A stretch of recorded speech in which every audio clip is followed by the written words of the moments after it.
बाकी लोग कहां चले गए हैं? गुड मॉर्निंग, बैठ जाइए आप लोग, सभी लोग जो हैं वो बैठ जाएं। क्लास स्टार्ट करो जी। नीचे भी है मेरा भाई, शांत हो जाइए लोग। हाँ, आप लोग शेड्यूल में नहीं देखे, इकोनॉमिक्स लगा हुआ है आप लोगों का क्लास। तो इकोनॉमिक्स के रिगार्डिंग रंजीत सर ने यूट्यूब पे वीडियो बनाया था अपने चैनल पे, आप लोग देखे हैं? नहीं देखे हैं? अच्छा, बता देते हैं। आ जाए पूरा क्राउड, आ जाए, उसके बाद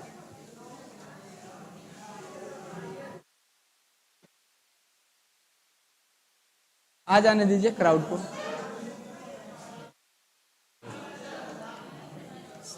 अभी तो लगता है आधा लोग बाहर हैं।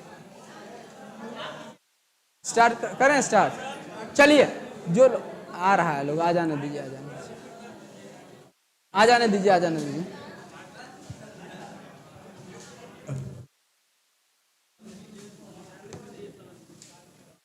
लाइव कर दिए क्या विवेक बाबू? चलिए, अब आप लोग शांत हो जाइए, हम लोग चलते हैं सब्जेक्ट की तरफ। जो आया है वो आया है, जो नहीं आया है वो ना आया। तो सबसे पहले मैं अपना आपको इंट्रोडक्शन दे देता हूं। My self Mrityunjay Kumar and I did pass the LLB from Delhi university and I am the assistant professor of economics, है ना? अच्छा, हिंदी में बोल देता हूं। मैं इंडिया के टॉप सेकंड यूनिवर्सिटी से LLB फाइनल हूं और एक दिल्ली के एक यूनिवर्सिटी में मैं असिस्टेंट प्रोफेसर हूं इकोनॉमिक्स का। रंजीत सर ने हमें भेजा है कि आप लोगों को इकोनॉमिक्स जो 4 सब आने वाले हैं, 4 टॉपिक, उन 4 टॉपिकों को कवर कराना है ना? तो उसी रेस्पॉन्सिबिलिटी को लेकर मैं आपके सामने आया हूं। तो सबसे पहले हम लोग ये बात करेंगे कि इकोनॉमिक्स में क्या क्या आने वाला है इसके रिगार्डिंग, और उसके बाद हम लोग देखेंगे कि कौन कौन सा टॉपिक और कैसे पढ़ना है ना? पहला बात, थोड़ा आप लोग शांति बना के रखेंगे। दूसरा बात कि आज का क्लास थोड़ा सा टफ होगा, क्योंकि हम लोग इकोनॉमिक्स को समझेंगे, काम कैसे करता है, तो थोड़ा सा टफ होगा। तो प्लीज आप लोग सिंसियरली कोऑपरेट करेंगे, है ना? अच्छा, इकोनॉमिक्स से क्वेश्चन आपके एग्जाम में आने वाले हैं 8 से 10, ये बात समझ लेंगे आप। यदि आप इसको इफ एंड बट में लेते हैं तो हल्के में ना लीजिएगा। इकोनॉमिक्स कहीं दिखाता नहीं है, लेकिन आपके एग्जाम में आराम से 8 से 10 क्वेश्चन आने वाला है। नोट्स भी इकोनॉमिक्स का आप लोगों को मिला होगा, वो नोट्स मेरे द्वारा ही तैयार किया गया है ना? उस नोट्स में लगभग पूरे क्रिप्स हमने डाल दिया है। जो टॉपिक्स मैं पढ़ाऊंगा उसको जाके अपने नोट से क्या करना होगा, रिवीजन कर लेंगे, है ना? तो आप लोग का जो कॉन्सेप्ट है वो क्लियर हो जाएगा। तो सबसे पहले हम ये बात कर लें कि आपके इकोनॉमिक्स में क्वेश्चन कहां कहां से आने वाले हैं। तो 4 टॉपिक से क्वेश्चन आएंगे दोस्तों। पहला जो आने वाला क्वेश्चन है वो कौन से टॉपिक से आएगा? आप लोगों ने सर का वीडियो नहीं देखा है क्या? तो देख लीजिए। पहला नेशनल इनकम लिख लेंगे, यही 4 टॉपिक मुख्य रूप से आपको पढ़ना है। इन्हीं 4 टॉपिक से मेजर क्वेश्चन होंगे। हिंदी में भी लिखेंगे सर, टेंशन ना लीजिए। राष्ट्रीय आय, आइए आज हल्ला मत करिए, आप लोग बैठ जाइए। राष्ट्रीय आय, दूसरा फिस्कल पॉलिसी, जिसको राजकोषीय नीति कहते हैं।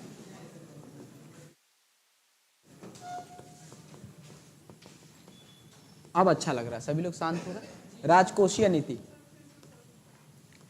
फिर से हाँ, टॉपिक लिख लीजिए जो मेजर टॉपिक है आप लोगों का, है ना? 4। और तीसरा बजट, हाँ, जिनसे क्वेश्चन आपके एग्जाम में आने वाला है। Fiscal policy, budget, national income और बैंकिंग।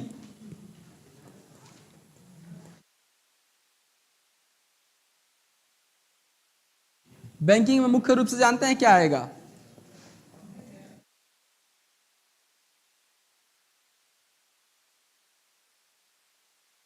इन्हीं 4 टॉपिकों से आपके एग्जाम में क्वेश्चन पूछा जाएगा। इन 4 टॉपिकों को मैं कवर कराऊंगा, है ना?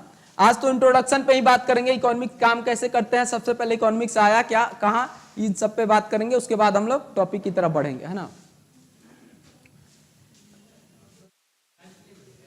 1 to 5 के लिए जहां SST दिया हुआ है ना, SST में ये चारों पूछता ही पूछता है। पहला बात। दूसरा बात, ये टॉपिक जो है वो करंट अफेयर्स वाले सेक्शन में भी घुस जाता है, बजट, तो ध्यान रखेंगे। बैंकिंग भी करंट अफेयर्स में घुस जाता है ना? तो ऐसा टॉपिक है जो दोनों में आने वाला है, करंट अफेयर और इकोनॉमिक्स दोनों में। सबने लिख लिया है? लिखिए जल्दी। करंट अफेयर्स हमारी जिम्मेदारी नहीं है, देखेंगे।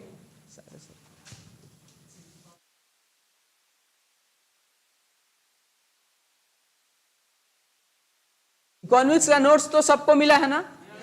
इन चारों सेक्शन को टिक कर लेंगे और इनको आप लोग उन नोट से कवर करेंगे, है ना? मैं तो पढ़ाऊंगा ही, लेकिन उसके अलावा भी नोट से क्या करना है, रट जाना है अच्छे से, है ना?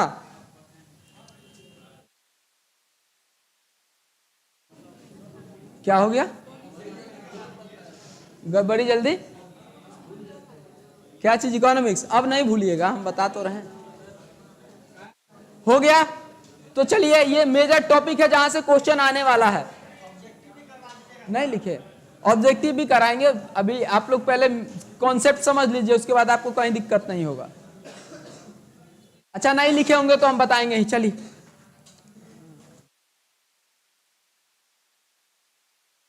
आते हैं। देखिए, अब सब भूल जाइए, आइए इधर। इकोनॉमिक्स, सबसे पहले इकोनॉमिक्स वर्ड आप लोगों ने सुना होगा, आपके सिलेबस में, एनसीईआरटी में भी आप लोग बचपन में पढ़े होंगे। हाँ, लगभग आप लोग तो टीचर बनने वाले हैं, इतना तो जानते ही होंगे। इकोनॉमिक्स वर्ड आया कहां से मित्रों? इकोनॉमिक्स वर्ड कहां से आया? हाँ, चलिए देखिएगा, सुनिए, अब ध्यान से बस सुनिएगा, लिखिएगा बाद में। एक व्यक्ति हुआ करते थे एडम स्मिथ, आप लोग जानते होंगे। 76 में इन्होंने एक किताब लिखा जिसका नाम था वेल्थ ऑफ नेशन। उस किताब में इन्होंने एक वर्ड यूज किया, ओक्योनॉमिक्स। उस ओक्योनॉमिक्स वर्ड जब इन्होंने यूज किया तो उस वक्त के जितने राजनीतिक विज्ञान के विद्वान थे उन्होंने कहा कि ये नया वर्ड ला कहां से दिए तुम? तो कहा एडम स्मिथ ने कि ये जो वर्ड है ये नए सब्जेक्ट को निकालेगा, ओक्योनॉमिक्स वर्ड। तो एडम स्मिथ साहब से सारे विद्वान जो है खफा हो गए कि भाई तुम कुछ भी आओगे, कोई वर्ड बता दोगे, नया सब्जेक्ट बना दोगे जी। तो हुआ क्या कि एडम स्मिथ से जिम्मेदारी दिया गया कि इस सब्जेक्ट को बनाने के लिए तुम बेसिक फैक्ट्स बताओ कि क्या क्या ऐड करोगे तो ये सब्जेक्ट बनेगा। जैसे किसी व्यक्ति को जानने के लिए कि ये एलियन नहीं है, व्यक्ति है, 2 हाथ 2 पैर 2 आंख 1 नाक होना चाहिए ना जी। उसी तरह कहा सभी विद्वानों ने कि तुम कुछ ऐसा कंटेंट्स बताओ जिससे इकोनॉमिक्स को एज ए सब्जेक्ट समझा जा सके। तो ये जिम्मेदारी किसको दी गई? एडम स्मिथ साहब को। इसके आगे हम लोग जानेंगे, लेकिन सबसे पहले ये जान लें कि इकोनॉमिक्स वर्ड का मतलब क्या होता है और कब आया। आप लोग पहले लिख लेंगे, है ना? उसके बाद फिर इसके आगे का स्टोरी बताएंगे क्या क्या हुआ। इकोनॉमिक्स वर्ड, सबसे पहले फादर ऑफ इकोनॉमिक्स किसको कहते हैं मित्रों? लिखिएगा, यानी इकोनॉमिक्स के पिता एडम स्मिथ, है ना? एडम स्मिथ बोल दें, चलिए बोल देते हैं, लिखिएगा। इकोनॉमिक्स के पिता, father of economics, Adam Smith को कहते हैं।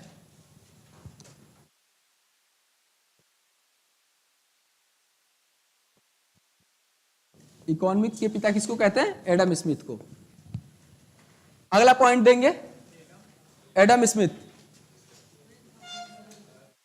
हाँ, लिखवा रहे हैं, लिखिएगा, आगे लिखेंगे। एडम स्मिथ ने 1776 ईस्वी में एडम स्मिथ ने 1776 ईस्वी में एक बुक लिखा। हिंदी वाले लोग भी इसको वेल्थ ऑफ नेशन ही लिखेंगे, एग्जाम में आएगा, एज इट इज बुक का नाम यही है ना? एडम स्मिथ ने 1776 ईस्वी में एक बुक लिखा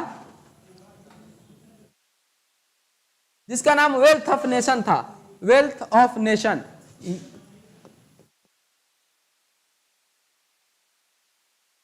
wealth of nation, wealth of nation था। हो गया? वेल्थ ऑफ नेशन को हाईलाइट कर लीजिएगा, 1776 हाईलाइट कर लीजिएगा, एग्जाम में क्वेश्चन ये पूछा जाता है ना? लिख लेंगे, हाईलाइट कर लेंगे, दोनों को लिख लिया। चलिए, इसी बुक में एक वर्ड यूज किया किसने? एडम स्मिथ साहब ने। कौन सा वर्ड था मित्रों? जरा ध्यान से देखेंगे, ये क्वेश्चन पूछा हुआ है। हाँ, अच्छा चलिए शांत हो जाइए, हम रिपीट कर देते हैं। अरे ठीक है, थैंक यू की क्या जरूरत है। चलिए आइए प्लीज, आप लोग हल्ला मत करिए, आप लोग टीचर बनने वाले हैं, शोभा देता है हल्ला। 1776 ईस्वी में, शांत रहिए, अब शांत हो जाइए, चुपचाप इधर ध्यान दीजिए, बोलने दीजिए हमें, हम बोलने के लिए पैसा लेते हैं, है ना, तो हमें बोलने दीजिए, आप लोग मत बोलिए।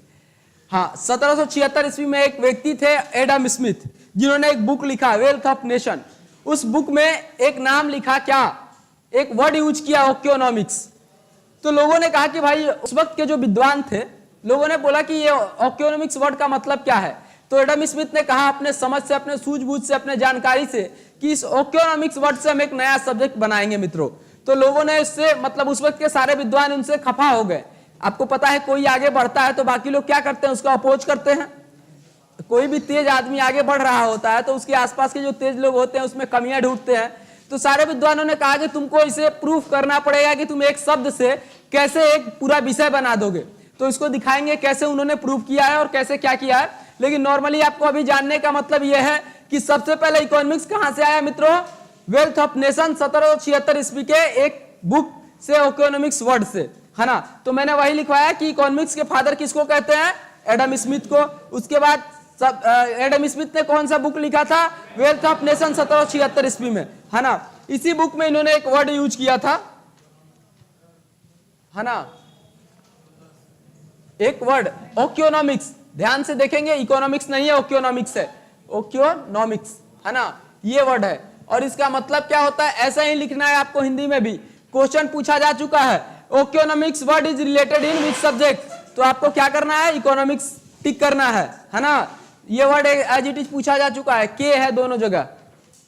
और इसका मतलब क्या होता है मित्रों, गृह प्रबंधन। क्या होता है, गृह प्रबंधन।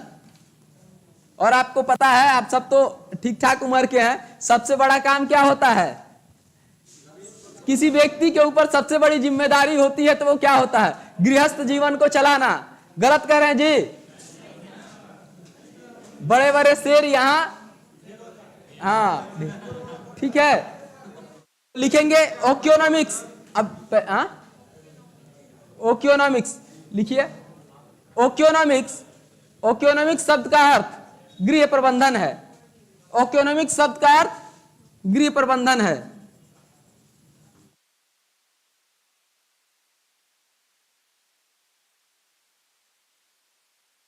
इंग्लिश वाले लिख लेंगे management of house hold, Hindi वाले लिखेंगे गृह प्रबंधन।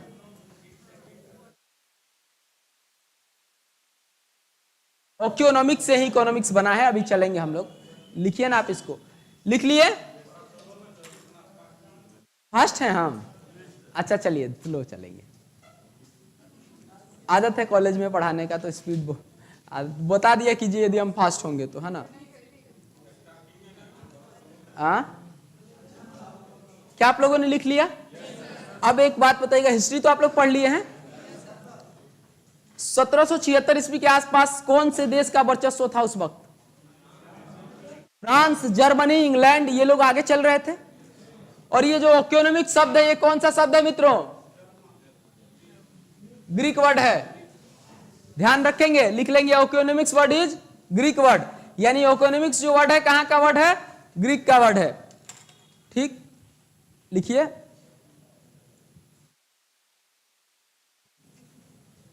थोड़ा स्पीड लिखिए आप लोग। हो गया? हुआ ये कि देखिए, जो व्यक्ति बलवान होता है उसी का बात माना जाता है। आप लोग जानते हैं ये बात, जो सबसे शक्तिशाली होगा वो जो बोलेगा वही बात माना जाएगा। उसी वक्त Japan, Germany, Italy, England, America, ये सब 17वीं शताब्दी के आसपास 1776 में ये सब बलवान थे। इन लोगों को ये लगा, यहाँ के विद्वानों को, कि यदि इकोनॉमिक्स को as it is subject economics रख लेंगे तो किसका नाम ज्यादा बड़ा हो जाएगा भविष्य में? ग्रीक का। इन लोगों ने कहा कुछ तो बदलाव करेंगे। यही इन लोगों के प्रेशर के कारण इस इकोनॉमिक्स वर्ड को हम लोगों ने क्या किया मित्रों? इकोनॉमिक्स कर दिया। यहीं से हम लोग बदल के क्या लाए? इकोनॉमिक्स। तो ये पूछा जाए कि इकोनॉमिक्स शब्द किस वर्ड से बना है, तो आप क्या बोलेंगे? इकोनॉमिक्स। ठीक है, समझ रहे हैं? पॉलिटिक्स से जो बलवान होता है उसी का नाम किया जाता है। जैसे मान लीजिए यूपी में अब योगी जी हैं तो स्टेशनों का नाम बदल देते हैं, जगहों का नाम बदल देते हैं। क्यों? क्योंकि अभी सत्ता में है। उसी तरह उस वक्त कौन लोग थे? फ्रांस, जर्मनी, अमेरिका, इंग्लैंड, ये लोग मजबूत थे। इन लोगों ने कहा कि यदि ग्रीक का एज इट इज सब्जेक्ट हम रख लेंगे वर्ल्ड लेवल पे तो पूरे विश्व में या इतिहास में इसका नाम हो जाएगा, इसलिए इस नाम को बदल के क्या कर दिया इन लोगों ने, इकोनॉमिक्स। तो एक लाइन और लिखेंगे, ओक्योनॉमिक्स शब्द से ही, ओक्योनॉमिक्स शब्द से ही इकोनॉमिक्स शब्द बनाया गया, ओक्योनॉमिक्स शब्द से ही इकोनॉमिक्स शब्द बनाया गया। लिखिएगा, economics word is related with oeconomics, economics word is related with oeconomics. और वर्ड देखेंगे के है दोनों में, सी नहीं है ना। समझ में तो आ रहा है बेसिक फैक्ट्स के साथ। अब हम लोग इसके बाद बढ़ेंगे कि अब जिम्मेदारी दिया गया एडम स्मिथ को कि भाई तुम प्रूफ करो इसको सब्जेक्ट बनाएंगे कैसे।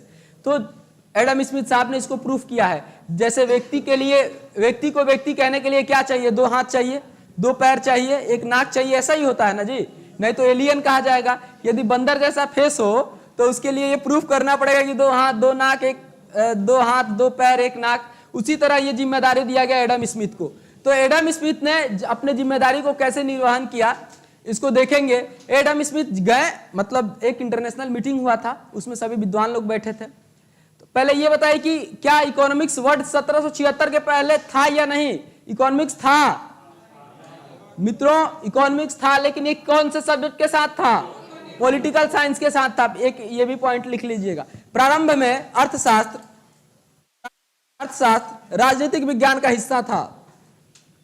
प्रारंभ में अर्थशास्त्र राजनीतिक विज्ञान का हिस्सा था। इंग्लिश वाले लिखेंगे, initially economics was the subject of,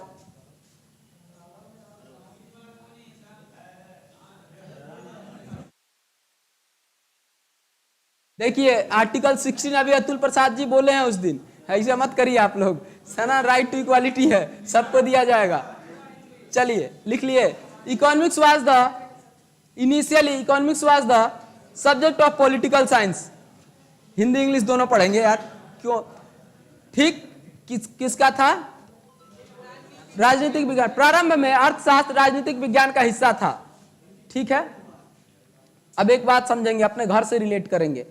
जैसे देखेंगे जब बेटे का शादी हो जाता है तो अपने सास ससुर से पतोह चाहती है यानी कि हम अलग हो जाएं, ऐसा होता है ना।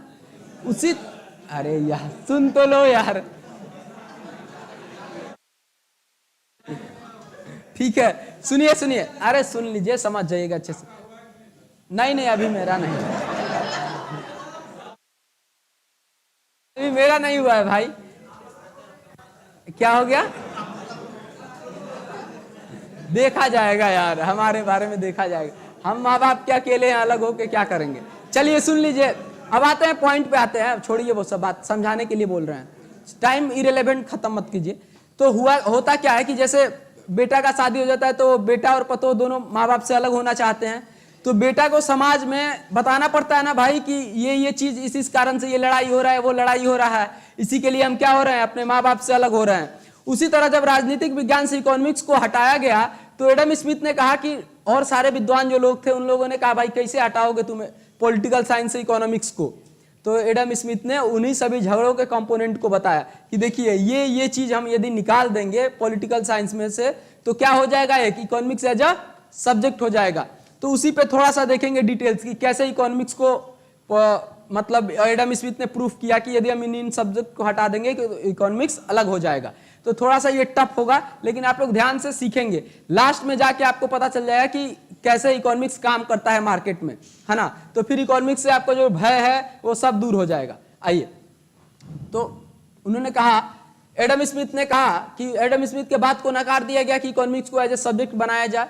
एक मीटिंग बैठा इंटरनेशनल, उसमें उनके बातों को नकार दिया गया।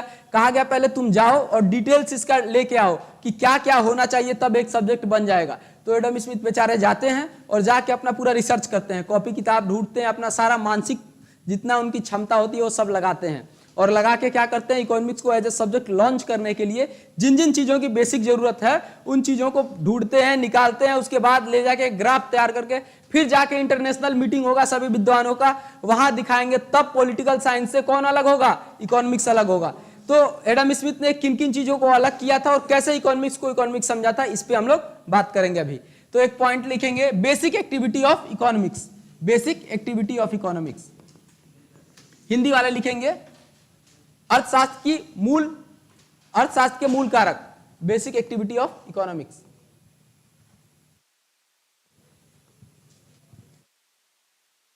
अर्थशास्त्र के मूल कारक।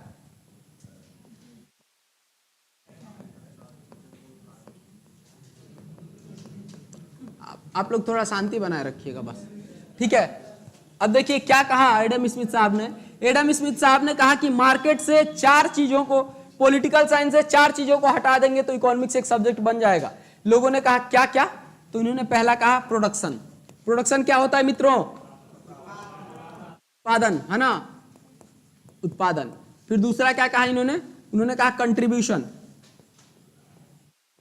कंट्रीब्यूशन इसका मतलब क्या होता है? वितरण। कंट्रीब्यूशन एंड डिस्ट्रीब्यूशन, सॉरी इसको डिस्ट्रीब्यूशन लिखिए, वितरण होता है इसका मतलब। कंट्रीब्यूशन का दोनों का मतलब एक ही होता है लेकिन वर्ड अलग हो जाएगा, वितरण, है ना। तीसरा क्या हो जाएगा? कंजम्पशन। और देखिएगा ये चारों वर्ड याद रखिएगा, जब आगे बताएंगे कैसे इकोनॉमिक्स काम करता है तो चारों को मिलाएंगे। कंजम्पशन, खपत, और इसके बाद होता है इन्वेस्टमेंट,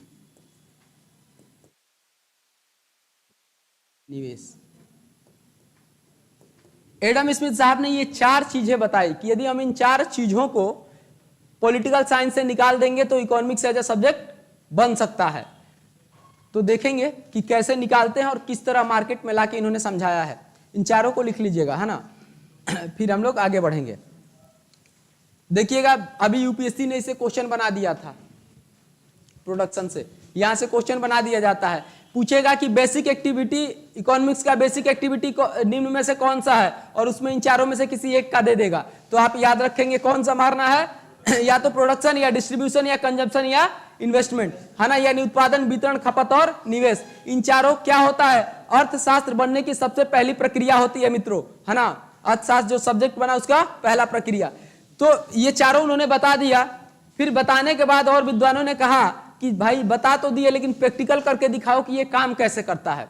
तो फिर इसको प्रैक्टिकल करके दिखाएंगे कौन? एडम स्मिथ साहब, है ना। तो देखेंगे अगला, सबसे पहले प्रोडक्शन को देख लेते हैं और उसके बाद कैसे ये मार्केट में लाके प्रैक्टिकल कराते हैं। प्रोडक्शन, प्रोडक्शन क्या होता है मित्रों बताएंगे? उत्पादन। क्या होता है उत्पादन? बताए कोई? आप लोग तो कहते हैं ये प्रोडक्ट खराब है, वो प्रोडक्ट खराब है, बताइए।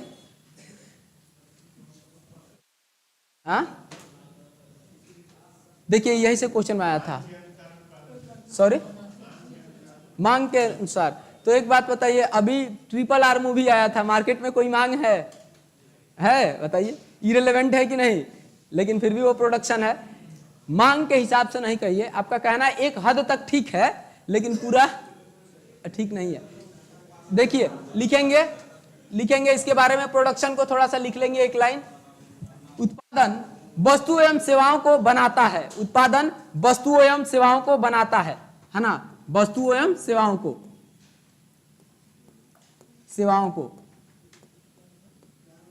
उत्पादन वस्तु एवं सेवाओं को बनाता है।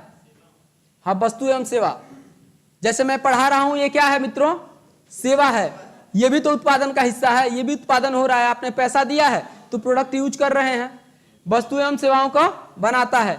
हिंदी वाले लोग, इंग्लिश वाले लोग लिखेंगे it's create goods and services, है ना, it's create goods and services. हो गया। अच्छा, थोड़ा सा एक और मतलब यहां समझ लेंगे, गुड्स और सर्विसेज में अंतर क्या होता है वस्तु एवं सेवा में?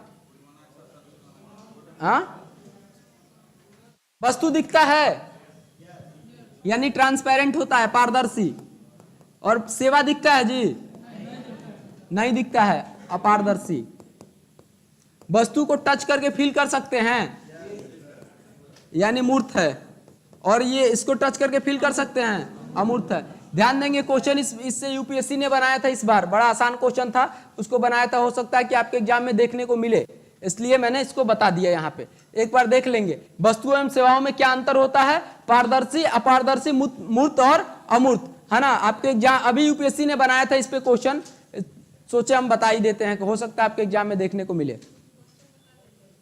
क्वेश्चन ये पूछा था टेंजिबल अमूर्त सर्विसेज के बारे में पूछ दिया था, जो डेटा वगैरह यूज किया जाता है कंप्यूटर पे, वो कौन सा गुड्स है, कौन सा गुड्स एंड सर्विसेज है, तो वो था इंटेंजिबल, अमूर्त सेवाएं थी, इसी से क्वेश्चन पूछा था। तो ऐसे क्वेश्चन आ जाएगा, बस निम्न में से वस्तु एवं सेवाओं उत्पादन का हिस्सा है या नहीं, और 4 ऑप्शन दे देगा, कौन सा वस्तु एवं सेवाएं उत्पादन का हिस्सा नहीं है, और 4 ऑप्शन दे देगा, देख लेंगे। यदि उसमें नेटवर्किंग से रिलेटेड कोई देता है, मोबाइल फोन से बात करना, वो कहाँ आ जाएगा मित्रों, सर्विस है ना, आप फोन से बात करते हैं, वो भी तो प्रोडक्शन का हिस्सा है, पैसा देते हैं तभी तो यूज कर रहे होते हैं, यानी वो कौन सा हो जाएगा, अमूर्त हो जाएगा। तो ऐसा क्वेश्चन आपके एग्जाम में देखने को मिलेगा, ध्यान रखेंगे, है ना। अच्छा एक बात बताइए, जो मूवी होता है प्रोडक्शन हाउस, आप देखेंगे पोस्टरवा पे क्या लिखा रहता है, रिलीज्ड बाय ... प्रोडक्शन हाउस, वो भी तो प्रोडक्शन हाउस से रिलीज होता है। तो क्या आप मूवी में व्यक्ति को देख लेते हैं, नहीं, वो तो बस एक फील करते हैं कि हाँ आ रहा है, दिख रहा है आपको, यही ना करते हैं। वो सब कौन सा क्या चीज हो जाएगा, वो सर्विसेज हो जाएगा। मैं पढ़ा रहा हूं, इतने लोग बैठे हुए हैं, मेरा नॉलेज कोई ले रहा होगा, कोई छोड़ दे रहा होगा, ये कौन सा विषय है मित्रों, अमूर्त सर्विसेज का, है ना। तो ऐसे आपके एग्जाम में क्वेश्चन पूछने के चांसेज हैं। खैर ये तो एक एक्सटर्नल था। आइए इसके आगे उन्होंने क्या बताया, प्रोडक्शन को 2 तरीके से बांटेंगे, अभी बस सीख लीजिए, उसके बाद लिखवाऊंगा मैं, है ना। प्रोडक्शन को 2 तरीके से बांटा, किसने, एडम स्मिथ साहब ने। उसने कहा कि एक प्राइमरी प्रोडक्शन होगा और एक क्या होगा, प्राथमिक होगा, अभी मत लिखिएगा, बस सीखिए। प्राइमरी होगा, दूसरा सेकेंडरी। तो लोगों ने कहा ये क्या ड्रामा लगा रखे हो यार, तुम पहले 4 बेसिक थॉट्स बताए, उसके बाद तुम इसको छांट रहे हो। तो कहा एडम स्मिथ साहब ने कि थोड़ा सा डट जाइए, थोड़ा सा सब्र रखिए, हम पूरा इसको बाजार में लाके समझाएंगे कि कैसे क्या होता है। तो अब बताएंगे प्राइमरी और सेकेंडरी। प्राइमरी का मतलब क्या होता है मित्रों, प्राथमिक।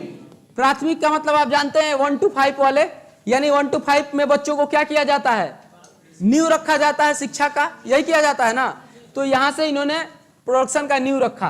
प्रोडक्शन का न्यू रखना, मान लीजिए कि यदि मिशन 50 या मिशन IAS का ये बिल्डिंग बन रहा होगा, तो सबसे पहले किस चीज की जरूरत होगा मित्रों, न्यू में क्या चीज की जरूरत होगा, पहला जरूरत मित्रों, पहला जरूरत क्या होगा, भूमि होगा, उसके बाद ना, और लैंड हो जाएगा। उसके बाद क्या चाहिए, लैंड को डेकोरेट करने के लिए लेबर मित्रों, लेबर, और लेबर के बाद क्या चाहिए, यहां पे इतने चीजों को बनाने के लिए क्या चाहिए, पूंजी, पैसा। क्या चाहिए मित्रों, कैपिटल। और ये कैपिटल लगाने वाला भी तो कोई चाहिए, जो लाभ हो या हानि हो वो उठा सके, वो कौन होता है, ऑनर। इसको इंटरप्रेन्योर मोदी जी आए हैं तब से कहने लगे हैं हम लोग, है ना। पहले इसको इन्वेस्टर कहते थे, अब इंटरप्रेन्योर कह रहे हैं, है ना, यानी उद्यमी, उद्यमी इसको बोलते हैं। अब बताइए, ये 4 चीजों को उन्होंने कहा, इन 4 चीजों को बेसिक फैक्ट्स में रखेंगे जो नींव होगा, और उसके अलावा जो भी चीज आएगा वो कहां चला जाएगा, सेकेंडरी में। समझ गए, बाकी सारी चीजें सेकेंडरी में आ जाएंगी। यानी ये ऐसे आप कह सकते हैं कि स्टार्टअप के लिए जो चीज जरूरत होगी वो कहां आएगी, प्राइमरी में। और रन करने के लिए, जैसे ये एसी की जरूरत है, जो जैसे ये एसी की जरूरत है, ये बोर्ड की जरूरत है, ये सब कहां जाएगा, सेकेंडरी में। ठीक है, ये सब सेकेंडरी में आ जाएगा, अभी मत लिखिएगा, लास्ट में लिखना है आपको। सेकेंडरी में सब आ जाएगा, किसके लिए, फॉर रन, है ना।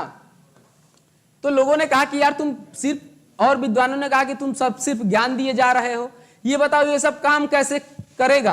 तो एडम स्मिथ साहब ने कहा कि देखो, इकोनॉमिक्स के नजर में, ये सब बाद में लिखवाएंगे, पहले देख लीजिए। इकोनॉमिक्स के नजर में एक देश में 3 चीज होता है मित्रों, क्या क्या, तो देखिएगा 3 चीज होता है इकोनॉमिक्स के नजर में एक देश में।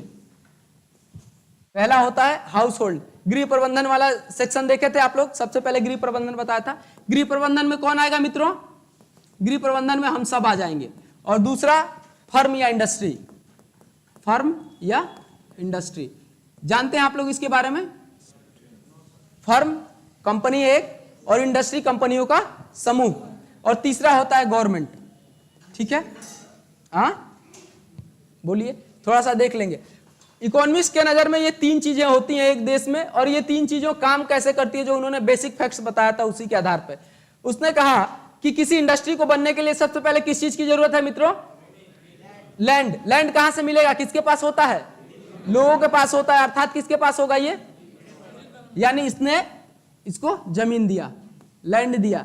तो लैंड के बदले क्या लेते हैं हम लोग, रेंट, रेंट ही लेते हैं ना। और ये इसको रेंट दिया। उसके बाद इस इंडस्ट्री को बनाने के लिए किस चीज की जरूरत है? लेबर की, जानते हैं? तो लेबर कहां से मिलेगा आपको? लेबर यही लोग हैं, लेबर यहां से मिलेंगे।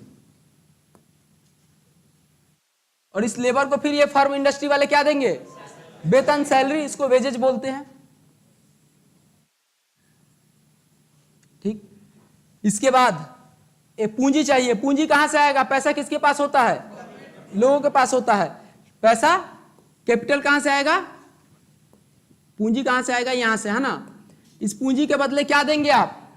किसी से पैसा लेते हैं तो क्या देते हैं? ब्याज देते हैं ना जी, इंटरेस्ट। इंटरेस्ट यानी ब्याज। अब इस पूंजी को उस बिजनेस में घाटा हो या नाफा हो, व्यक्ति कहां का होगा? जो व्यक्ति होगा, घाटा या नाफा, यानी मिशन आईएएस के डायरेक्टर कौन है? डॉक्टर रंजीत सिंह। यदि घाटा हो या नाफा होगा, उसके किसके सर पे जाएगा वो? तो वो कहां के व्यक्ति हैं? यहां के। तो यानी यहां से उद्यमी चाहिए। उद्यमी क्या झेलता है मित्रों? घाटा या नाफा, प्रॉफिट और लॉस।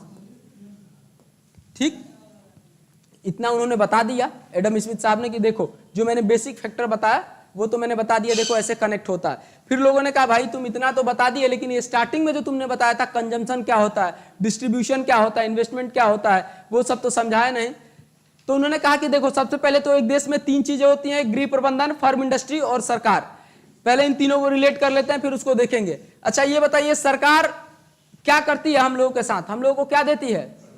हम लोगों को सुविधा देती है ना जी, कि यदि हम सुबह घर से निकले तो शाम को अपने घर पहुंचे। इसकी रिस्पॉन्सिबिलिटी किसको होता है?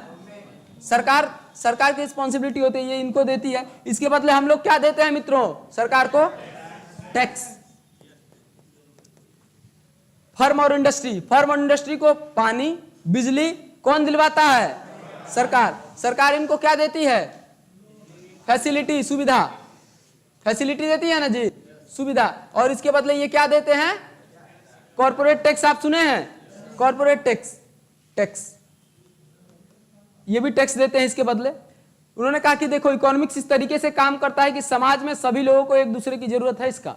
ठीक, उसने तो फिर लोगों ने कहा, विद्वानों ने कहा कि यार फिर कंजम्पशन अभी तक आया नहीं। तो देखिए यहां इंडस्ट्री मान लीजिए बिस्किट बनाती है पार्ले जी, ये कहां बांटेगा मित्रों? पार्ले जी बना दिया, ये प्रोडक्ट कहां बिकेगा? यानी हम इसको कहां वितरण कर रहे हैं? वितरण हो रहा था आपके पास। और ये इसको खपत कौन करेगा? पब्लिक ही खाएगी, खपत पब्लिक कर रही है। अब बताइए क्या इकोनॉमिक्स में जितने शब्द बेसिक में बताए थे एडम स्मिथ ने, क्या सबको उन्होंने बता दिया बाजार में? निवेश तो कर चुका हूं ना, निवेश वही ये पूंजी का निवेश ही होता है, इन्वेस्टमेंट। क्या आप समझ गए आप इकोनॉमिक्स काम कैसे करता है? इसके बाद पॉलिटिकल साइंस से इकोनॉमिक्स को अलग कर दिया गया, जब ये सारे फैक्ट्स किसने दिए? एडम स्मिथ साहब ने।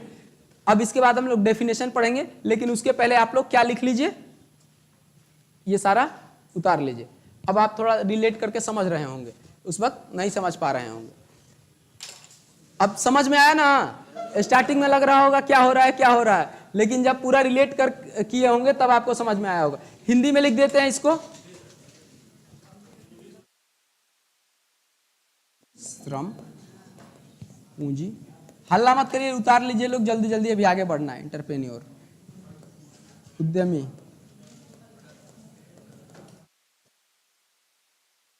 हाँ प्रोडक्शन है, प्राथमिक और द्वितीय क्षेत्र में बांटते हैं।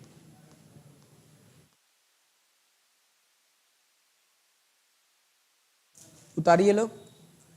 सर बड़ा में लिखिए, सर बड़ा साइज में लिखिए। आप फोन का क्वालिटी बढ़ा लीजिए, हम कितना बड़ा लिखेंगे ऑनलाइन वाले लोग। बहुत अच्छा लिखे।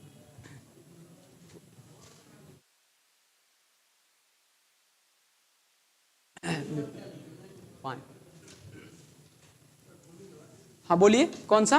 भूमि के बाद श्रम है, लेबर, श्रम, हाँ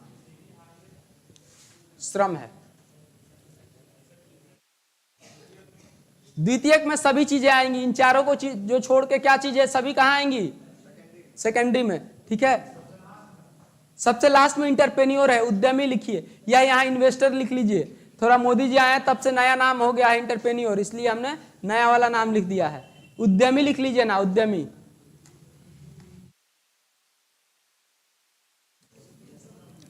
हाँ, अच्छा, किसी भी व्यक्ति को समझने में कोई दिक्कत हो रहा है मित्रों? आप लोग यदि दिक्कत हो रहा होगा तो दोबारा बोलिए, हम दोबारा एलाबोरेट करेंगे। हाँ, उद्यमी जो पैसा इन्वेस्ट कर रहा है, उद्यमी जो, जैसे मिशन 50 IAS के डायरेक्टर कौन है? डॉक्टर रंजीत सिंह, तो वो क्या है? उद्यमी है, समझ गए? वो उद्यमी है। नेक्स्ट, द्वितीयक में सभी चीज, ये एसी लगा हुआ है, किस चीज में आएगा? द्वितीयक में। ये बोर्ड लगा हुआ है, किस चीज में आएगा? द्वितीयक में। इन चार चीजों को छोड़कर जो भी चीजें आएंगी कंपनी को बैठाने के लिए, वो किस में आ जाएंगी? सेकेंडरी में, ठीक है? सब चीज सेकेंडरी में आ जाएगा। क्यों भाई, क्यों हल्ला करने लगे आप लोग? हो गया? आइए, इसको एज इट इज जैसे बना लीजिएगा, एज इट इज जैसे साफ साफ बनाइएगा। मैं थोड़ा गंदा भी बनाया हूं, तो आप लोग कैसे बनाए? साफ बनाए, ताकि आप लोग को समझ में आए।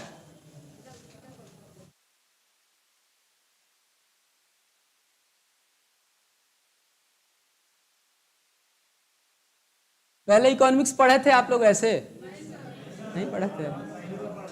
हाँ, पहली बार पढ़े? चलिए, हाँ, अब समझ में आएगा, अब समझ में आएगा। अभी आ रहा है ना समझ में? अभी आ रहा है तो सब आ जाएगा। बता, क्या फर्म या इंडस्ट्री है? ये दूसरा गोला पार्ले जी है, बिस्किट इसने बनाया है, उसी को कह रहे हैं। ये गोला नहीं है, बिस्किट है पार्ले जी जो बनाया है इस कंपनी ने। मैंने एग्जाम्पल के लिए बोला है पार्ले जी बिस्किट, है ना? क्या समझ में आ रहा है सबको? कुछ पूछना है इसमें? कौन सा? अच्छा, मैं इसको बोल देता हूं मित्रों। भूमि है पहला, भूमि के बदले आप क्या देते हैं? रेंट देते हैं। तीसरा लेबर है, लेबर के बदले क्या देते हैं आप लोग? वेतन देते हैं। कैपिटल है पूंजी, पूंजी के बदले क्या देते हैं? ब्याज देते हैं। तीसरा उद्यमी, जो इंटरप्रेन्योर इन्वेस्ट करता है उसको क्या होता है? प्रॉफिट या लॉस। ये है गृह प्रबंधन। गृह प्रबंधन में हम सभी लोग आ जाते हैं। ये है फर्म एंड इंडस्ट्री। फर्म, एक कंपनी को फर्म बोलते हैं, और कंपनियों के समूह को क्या बोलते हैं? इंडस्ट्री बोलते हैं, है ना? बोलिए।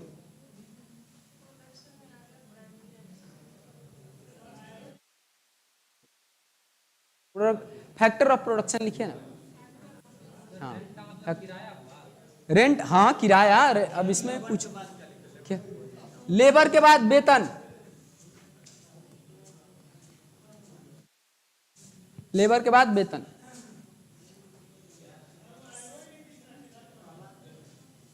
क्या, किधर कौन है? आप सामने आ जाइए, आप टेढ़े हैं इसलिए नहीं दिख रहा होगा। ऐसे 2 डायमेंशनल है ना, 3 डायमेंशनल बोर्ड नहीं है, नॉर्मल है। कोई बात नहीं, दे दीजिए, जो है दे दीजिए। अभी गला ठीक है मेरा, आज ही तो पढ़ाना है, आज के बाद फ्लाइटें है मेरा। अरे हम नहीं जाएंगे, हम 1 तारीख को जाने वाले थे दिल्ली। हल्ला मत करिए, लिख लीजिए लोग। इसके बाद अभी मेन, अब तो पॉइंट्स पे आएंगे, अब तो मेन सब्जेक्ट की तरफ बढ़ेंगे। इकोनॉमिक्स के नजर में यही 3 चीज होता है, एक गृह प्रबंधन, दूसरा फर्म एंड इंडस्ट्री, और तीसरा सरकार। एक देश में यही 3 चीज होता है। क्यों हल्ला कर रहे हैं जी? समझ में नहीं आ रहा है आप लोगों को? तो हल्ला मत करिए। पूंजी के बाद ब्याज, क्या कह रहे हैं? क्या कह रहे हैं?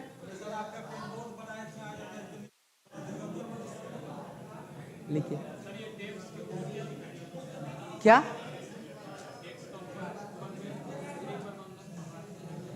टैक्स यही देता है इसको। ये है, अच्छा ये है, इसको मान लीजिए सिक्योरिटी, सुरक्षा, सुरक्षा, सुविधा। और उसके बदले क्या देती है सरकार? सुविधा देता है फर्म एंड इंडस्ट्री को। इसके बदले फर्म एंड इंडस्ट्री क्या देता है? टैक्स देता है ना? क्या हो गया?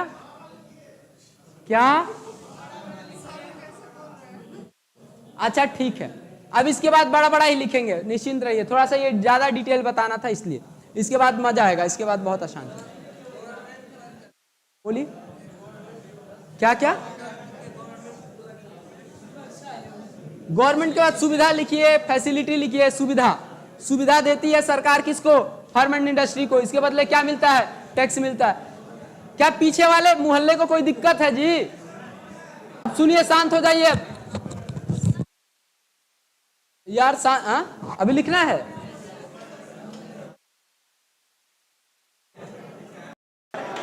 अब शांत हो जाइए आप लोग यार, हल्ला क्यों कर रहे हैं? हम क्लास छोड़ देते हैं, हल्ला में हम नहीं पढ़ाते हैं, बता रहे हैं। हल्ला में हम बिल्कुल नहीं पढ़ाते हैं। हो गया? चलिए अब शांत हो जाइए। अब गीता का एक श्लोक आप लोग अपने जीवन में खूब सुने होंगे, आप लोग फोटो खींच लीजिए। कहा जाता है कर्म करो फल की इच्छा मत करो, सुने हैं ना? इकोनॉमिक्स इसको कहता है बहुत बलंडर काम है। इकोनॉमिक्स कहता नहीं। अब सुन लीजिएगा, हमारा पीछे हल्ला कर रहे हैं आप लोग, क्या मजाक है? शांत हो जाइए। तो कहा जाता है गीता में कर्म करो फल की इच्छा मत करो। इकोनॉमिक्स कहता है ये बहुत गलत बात है। क्या हम आगे बढ़े इसमें? अब इकोनॉमिक्स कहता है कि ऐसा नहीं है। इकोनॉमिक्स क्या कहता है? इकोनॉमिक्स कहता है कर्म कम करो और फल की इच्छा ज्यादा करो। गीता के बात को नहीं मानता है, ये कहता है कर्म कम करो और फल की इच्छा ज्यादा करो। मित्रों एक बात ध्यान रखिएगा कि इस दुनिया में और इस देश में सबसे ज्यादा विद्वान लोग हुए हैं तो कौन हुआ है? इकोनॉमिस्ट। अभी के समय में देख लीजिए सबसे बड़ा ज्ञानी व्यक्ति कौन है जो देश को कई बार गलत परिस्थितियों से निकाल के बाहर लाया है? डॉक्टर मनमोहन सिंह इकोनॉमिस्ट व्यक्ति है। सबसे बदमाश व्यक्ति जो प्रधानमंत्री को कुछ बोलने में नहीं डरता है, कौन है जी? सुब्रमण्यम स्वामी। जानते हैं आप लोग क्या है? इकोनॉमिक्स है। यदि आपने इकोनॉमिक्स को अपने जीवन में अच्छे से उतार लिया तो एक बात ध्यान रखिएगा, ना तो आपका एग्जाम रुकने वाला है और ना ही एग्जाम इसलिए नहीं रुकेगा कि इकोनॉमिक्स पढ़िएगा, इसलिए कि इकोनॉमिक्स की जो फिलॉसफी है वो क्या कहती है कि कर्म कम करना है, फल ज्यादा करना है। अर्थात ये कि जो काम करना है वो किस ओरिएंटेड करना है? रिजल्ट ओरिएंटेड करना है। इसलिए आप देखेंगे जो इकोनॉमिस्ट लोग होते हैं बहुत ही विचारक होते हैं, बहुत ही तेज तराज होते हैं, है ना? तो आइए इकोनॉमिक्स को हम अभी डिटेल समझेंगे तो आपको पता चलेगा इकोनॉमिक्स कैसे आपके जीवन में आपको सुधारता है ना? तो लिखिएगा इकोनॉमिक्स, है ना, अर्थशास्त्र और इसका डेफिनेशन लिखेंगे। हाँ बोलिए। हाँ, टफ होता है लेकिन निकाल सकते हैं, और वो टॉप पे बनिएगा। यदि मेन पेपर में रख के निकाल रहे हैं तो इकोनॉमिक्स या तो टॉप करिएगा या फेल करिएगा, बीच में लोग नहीं रहता है। लिख लेंगे। हाँ, तो ठीक ठाक सब्जेक्ट होता है इकोनॉमिक्स। चलिए लिखिएगा इकोनॉमिक्स का डेफिनेशन। अर्थशास्त्र एक विषय है, अर्थशास्त्र एक विषय है जो हमें संसाधनों का, अर्थशास्त्र एक विषय है जो हमें संसाधनों का बेहतर से बेहतर उपयोग करना सिखाता है, बेहतर से बेहतर उपयोग करना सिखाता है।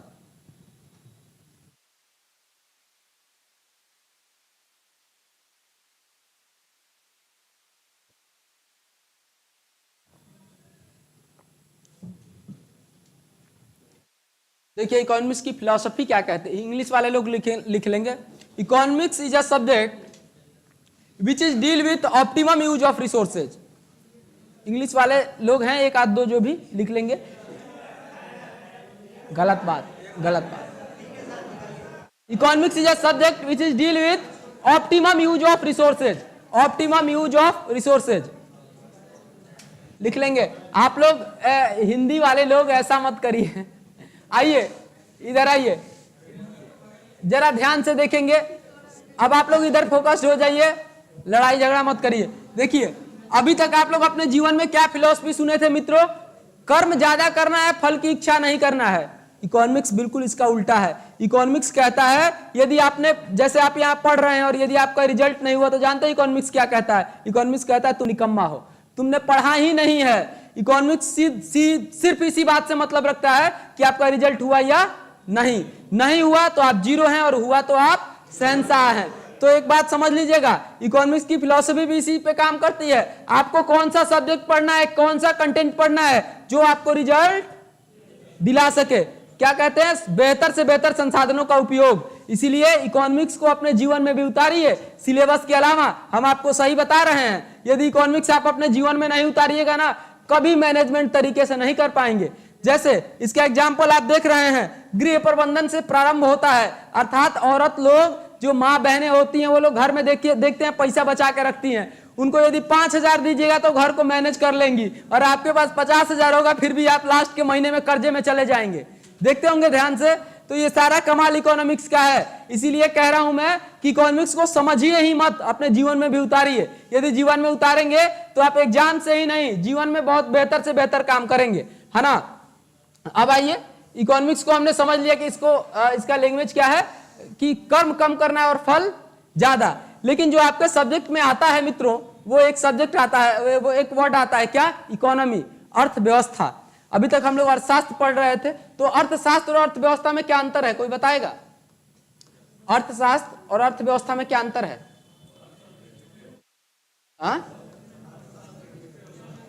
चलिए लिखिएगा। अर्थव्यवस्था टॉपिक लिख के अर्थव्यवस्था और इसका डेफिनेशन लिखेंगे। अर्थव्यवस्था, अर्थशास्त्र तो लिखवा दिया आपको, अर्थव्यवस्था लिख लीजिएगा। अभी लिखवाए थे?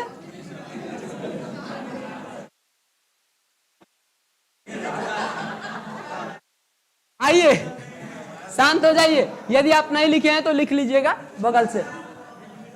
आइए, अर्थव्यवस्था क्या है मित्रों? ध्यान देंगे, अर्थव्यवस्था क्या होता है? दो वर्ड आपको दिख रहा है, शास्त्र। शास्त्र किसको कहते हैं? किताबों को कहते हैं ना मित्रों।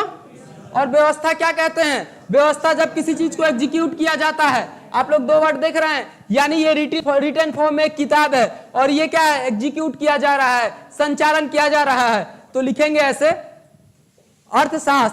अर्थशास्त्र के वास्तविक, आप लिखिए ना अर्थव्यवस्था के आगे, अर्थशास्त्र के वास्तविक चलन की प्रक्रिया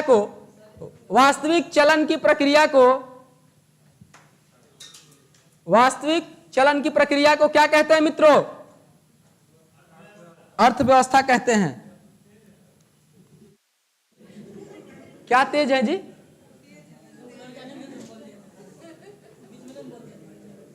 अच्छा, चलिए, अच्छा बात, खैर अच्छा बात है, बोलना चाहिए। तो आप लोगों ने अर्थव्यवस्था अर्थशास्त्र में अंतर देख लिया। ये बताइए, भारत की अर्थव्यवस्था कैसी है मित्रों? मिश्रित अर्थव्यवस्था। लिखिएगा, Indian economy is a mixed economy. Bharat की अर्थव्यवस्था कैसी है? मिश्रित अर्थव्यवस्था है।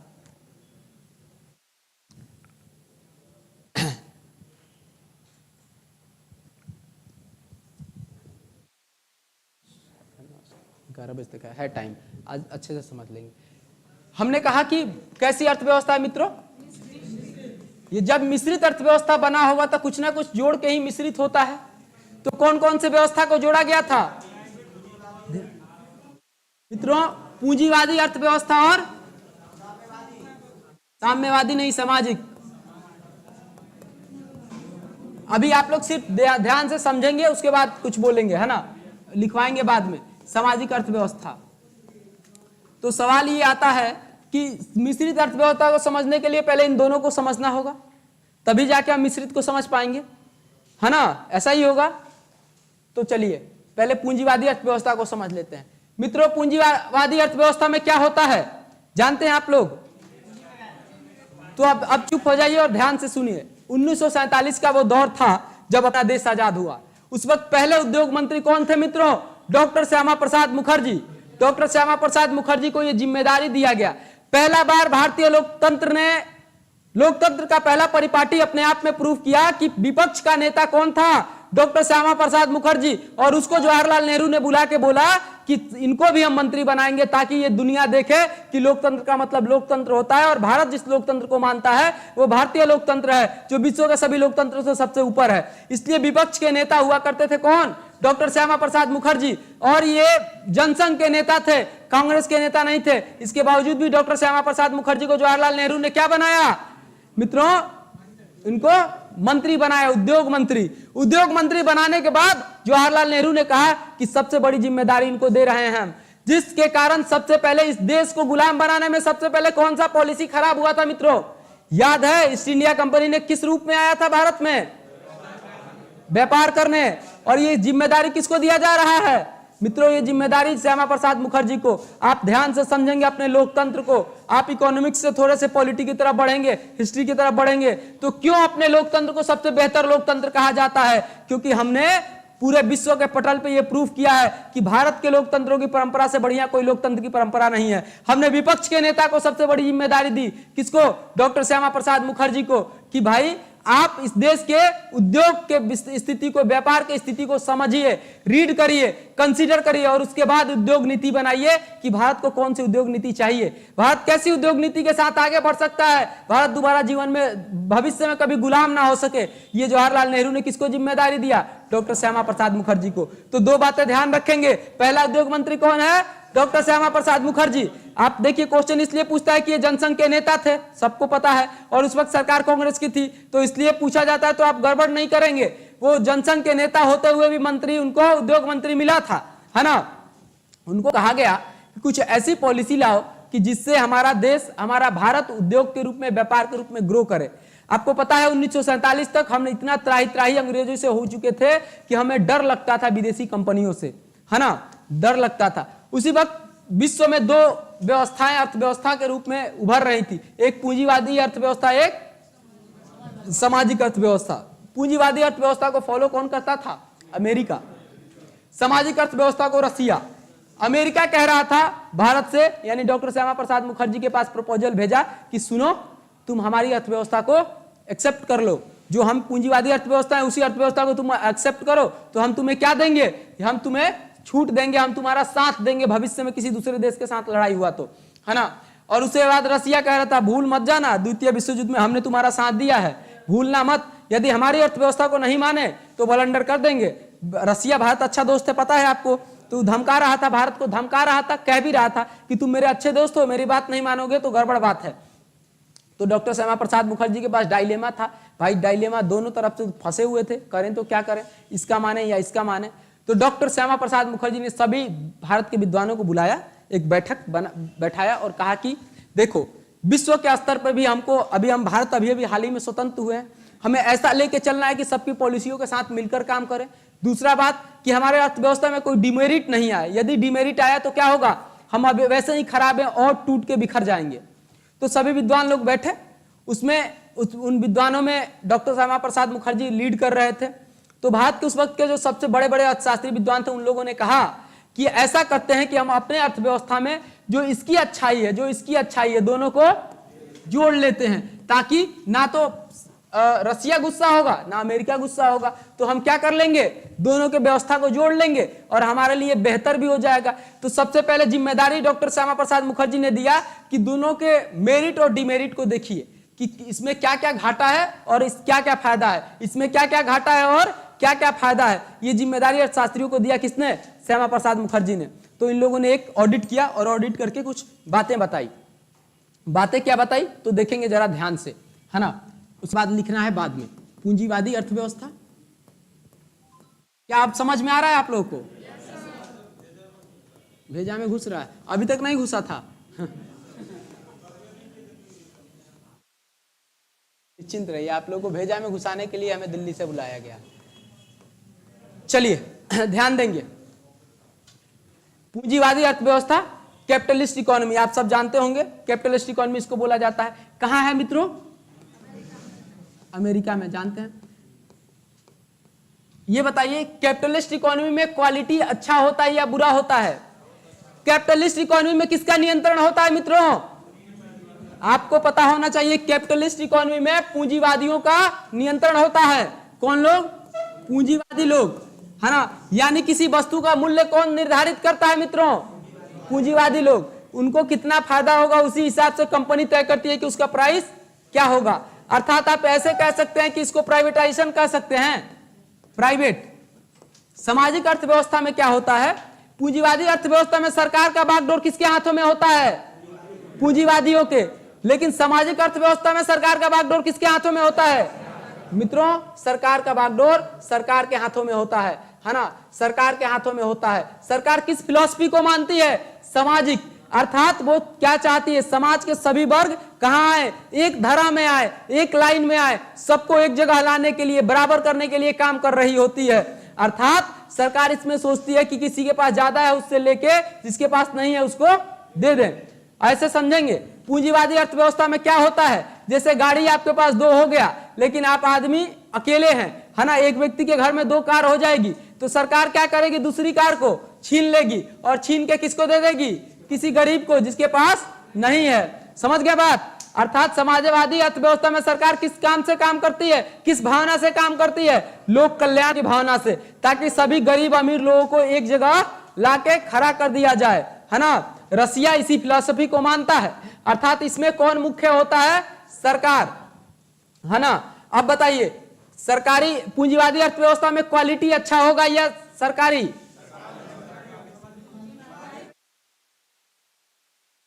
बताइए अपने बच्चे को सरकारी स्कूल में पढ़ाना पसंद करते हैं कि प्राइवेट? प्राइवेट में ना, यानी क्यों? क्योंकि यहाँ का क्वालिटी, सरकारी स्कूल का क्वालिटी कैसा होता है मित्रों?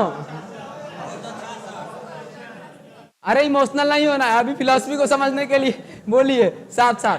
क्वालिटी यहाँ क्या होता है, खराब होता है। क्वालिटी जहां होता है, अच्छा होता है, वहां क्या बढ़ता है, मांग बढ़ता है।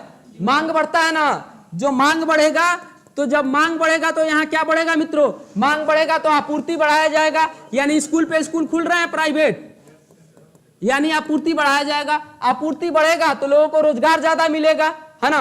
अर्थात रोजगार ज्यादा मिलेगा यहाँ, और रोजगार ज्यादा मिलेगा तो लोग का परचेजिंग पावर यानी पैसा लोगों के पास आएगा। सभी लोग काम में रहेंगे तो पैसा आएगा। तो अभी आप जींस नॉर्मल 600 का पहन रहे होंगे, यदि आपका सैलरी आने लगेगा तो क्या आप जारा का जींस नहीं पहनेंगे जी?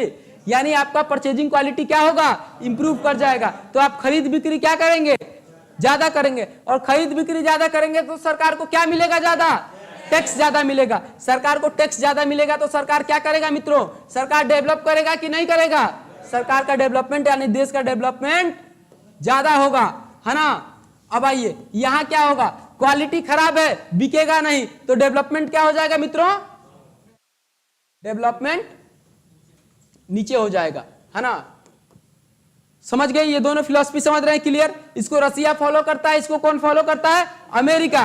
तो अभी भी देख रहे होंगे अमेरिका का इकोनॉमी $16 ट्रिलियन का है मित्रों। वर्ल्ड का टॉप जिसका इकोनॉमी है वो कौन है, अमेरिका। क्यों? क्योंकि ये कौन सी फिलॉसफी करता है, पूंजीवादी। चलिए अब ये बात आया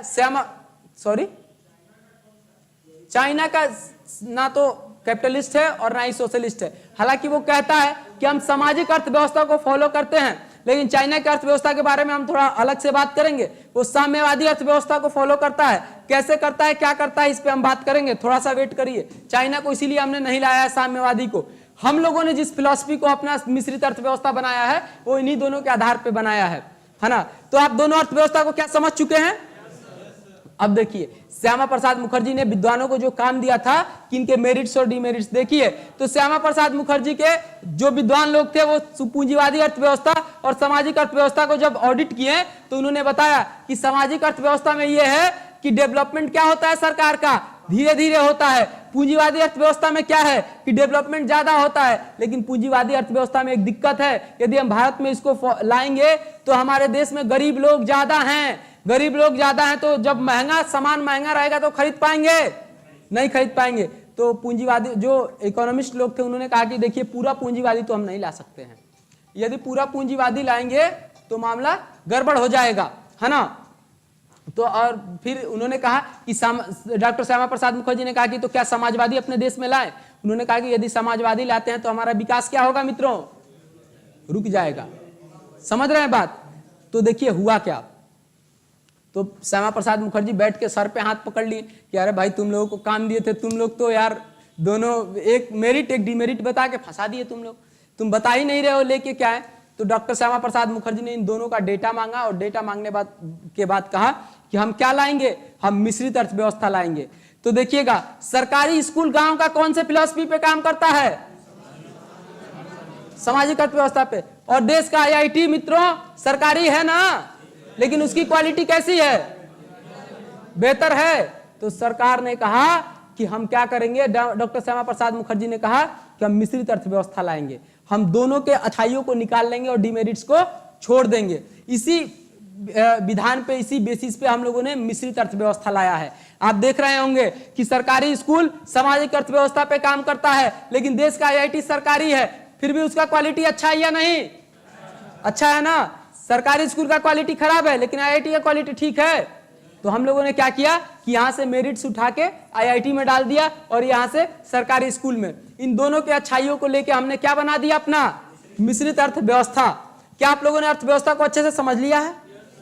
तो थोड़ा सा इसके बारे में लिख लीजिए, आपको फायदा होगा। बताइए, पूरा समझ में आया ना अच्छे से? ये सब पहले तो लिखेंगे, पूंजीवादी अर्थव्यवस्था और सामाजिक अर्थव्यवस्था को जोड़ के क्या बना मित्रों? मिश्रित अर्थव्यवस्था। उसके बाद आगे उस पर चलेंगे, है ना? हाँ बोलिए। हाँ, पीछे कहाँ है? आप कहाँ, किस मुगालते में जी रहे हैं? इंडिया अभी इकोनॉमिक, परसों चौथा रोज का डेटा है। संजीव सान्याल जो प्रधानमंत्री के इकोनॉमिक एडवाइजर हैं, उन्होंने कहा कि अभी भारत की अर्थव्यवस्था इतना तेजी से ग्रो कर रहा है, आपको बता रहे हैं कि पूरे वर्ल्ड में जो ग्रोथ रेट है वो भारत का बेस्ट चल रहा है। बेस्ट 8% के आसपास चल रहा है, 8.5 हो जाएगा अगले साल। और अभी तक अमेरिका की इकोनॉमी का ग्रोथ रेट इतना नहीं है। हम चल अच्छे से रहे हैं, लेकिन क्या बात है कि सरकार हमारी सिर्फ पूंजीवादी नहीं देख सकती है। हमारे देश में हंगर इंडेक्स में भी नंबर अच्छा है, भूखे लोग भी मरने वाले लोग हैं। तो सरकारों का काम, पार्टी किसी का भी हो, एक बात ध्यान रखिएगा, इकोनॉमिक एडवाइजर जो होते हैं वो सब, सरकार इसमें नहीं सोचती है कि इकोनॉमिक एडवाइजर कैसा रखना है। तो इकोनॉमिक एडवाइजर सब सोच के काम करते हैं। तो उसमें क्या होता है कि उनका भी ध्यान रखना है और ग्रोथ को भी। अब एक बात बताइए, ट्रेन को खूब तेजी से चलाइएगा, इंजन एकदम स्पीड बढ़ा दीजिएगा, उसमें लास्ट वाला बोगी एक खराब है, टूट के गिर जाएगा कि नहीं? तो स्पीड ऐसा रखना है कि लास्ट वाला बोगी भी साथ चले, यानी जो गरीब लोग हैं वो भी साथ चले, जो डिप्रेस्ड क्लास है वो भी साथ चले। इसलिए इकोनॉमिक ग्रोथ रेट को क्या करना है? मिडिल रखना है। बहुत तेजी से बढ़ना अच्छा नहीं होता है, समझ गए? इसलिए हम लोग क्या चल रहे हैं? आराम आराम से बढ़ रहे हैं, ताकि अपने समाज के हर वर्ग को विकसित किया जा सके। ऐसे लिखेंगे, लिख लिए। अगला लिखेंगे मित्रों, अगला ये वाला उतारिएगा, इसको एज इट इज उतार लेंगे ताकि अर्थव्यवस्था को समझ सकें।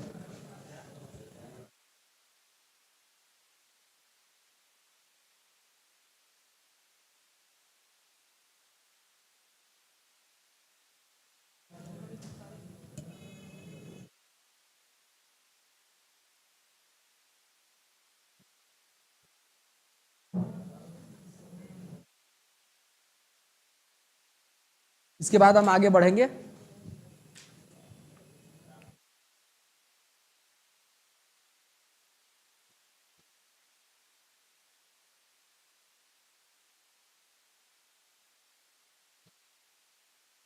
अच्छा लग रहा है ना? समझ तो आ रहा है सबको?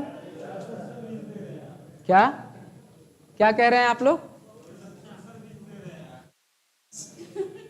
हाँ, सर्विस को सेवा ही बोलते हैं। चलिए, अच्छा,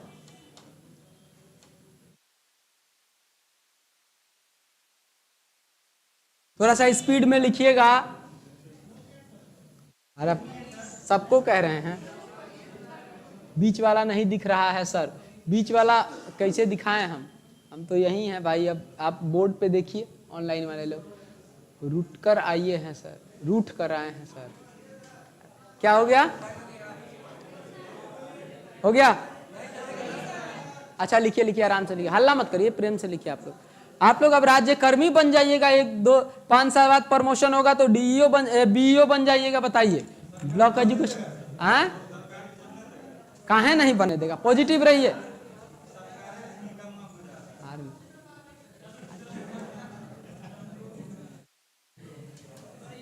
देखिए, अच्छा और बुरा दोनों एक साथ रहना चाहिए। आप लोगों के पास अपॉर्चुनिटी है कि आप लोग बोल रहे हैं, समझ गए ना बात? अच्छी बात है कि कोई बुरा है तो उसकी बुराई दिख रही है ना?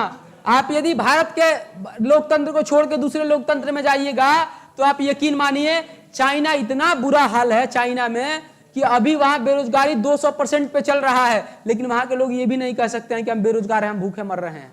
हमारा लोकतंत्र बहुत अच्छा है। अभी के समय में कितना भी कोई भी सरकार है फिर भी ठीक है। आप वर्ल्ड लेवल पे जब समझेंगे तो आपको पता चलेगा कि कितना बुरा हाल चल रहा है। हो गया? क्या हुआ? सामाजिक अर्थव्यवस्था रसिया, रूस। क्या आगे बढ़ा जाए मित्रों?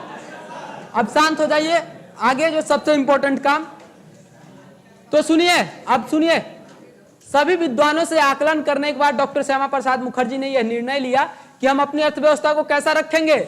मिश्रित। तो मिश्रित अर्थव्यवस्था, क्वेश्चन ऐसे आता है कि भारत मिश्रित अर्थव्यवस्था कब बना?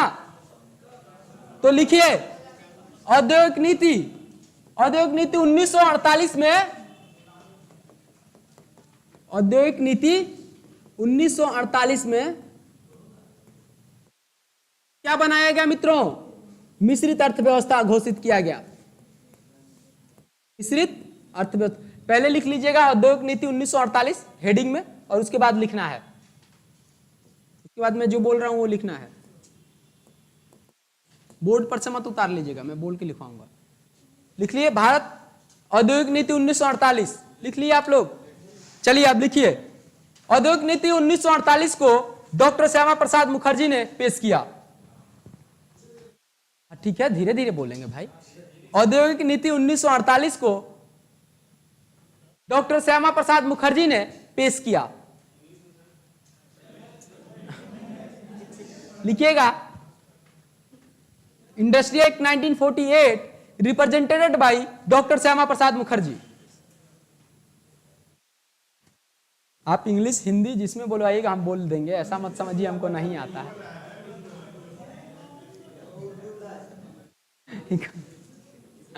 लिखिए, तो देखिए क्वेश्चन कैसे आता है, जरा ध्यान देंगे यहां से, ध्यान दीजिए। मिश्रित अर्थव्यवस्था भारत कब बना? तो आपको क्या बताना है? 1948 में, ठीक है। और मिश्रित अर्थव्यवस्था को किसने बनाया था भारत को? डॉक्टर श्यामा प्रसाद मुखर्जी ने। क्वेश्चन ऐसे भी आता है, कौन सी औद्योगिक नीति से भारत मिश्रित अर्थव्यवस्था बना? औद्योगिक नीति 1948। ध्यान रखेंगे, क्वेश्चन को घुमा घुमा के पूछता है, गलत नहीं करना है। चलिए, अब औद्योगिक नीति 1948 में डॉक्टर श्यामा प्रसाद जी ने मुख्य रूप से 3 काम किया। जानते हैं क्या क्या? पहला किया मिश्रित अर्थव्यवस्था, मिक्स्ड इकोनॉमी। दूसरा, इन्होंने कहा कि हम किस चीज से परेशान थे, किस चीज से डरे हुए थे मित्रों? 1600 ईस्वी में बाहर की एक कंपनी आती है और भारत पे कब्जा कर लेती है। तो डॉक्टर श्यामा प्रसाद मुखर्जी ने कहा कि अब भारत की ना कंपनी आएगी और ना ही हम बाहर जाएंगे। तो उन्होंने क्या किया? अपने अर्थव्यवस्था को बंद अर्थव्यवस्था घोषित कर दिया। क्या मित्रों? बंद अर्थव्यवस्था। लिख लेंगे दूसरा पॉइंट, बंद अर्थव्यवस्था। लिखिएगा कि औद्योगिक नीति 1948 में भारतीय अर्थव्यवस्था को बंद अर्थव्यवस्था घोषित किया गया। बंद अर्थव्यवस्था, क्लोज्ड इकोनॉमी इंग्लिश में, और इसको हाईलाइट कर लेंगे।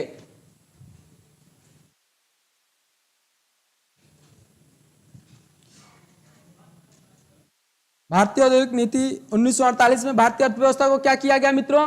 पहला मिश्रित अर्थव्यवस्था, दूसरा बंद अर्थव्यवस्था, और तीसरा इसको क्या कहा जाता है? भारतीय औद्योगिक नीति का संविधान। इसको कहा डॉक्टर श्यामा प्रसाद मुखर्जी ने कि औद्योगिक नीति का यह संविधान होगा। औद्योगिक नीति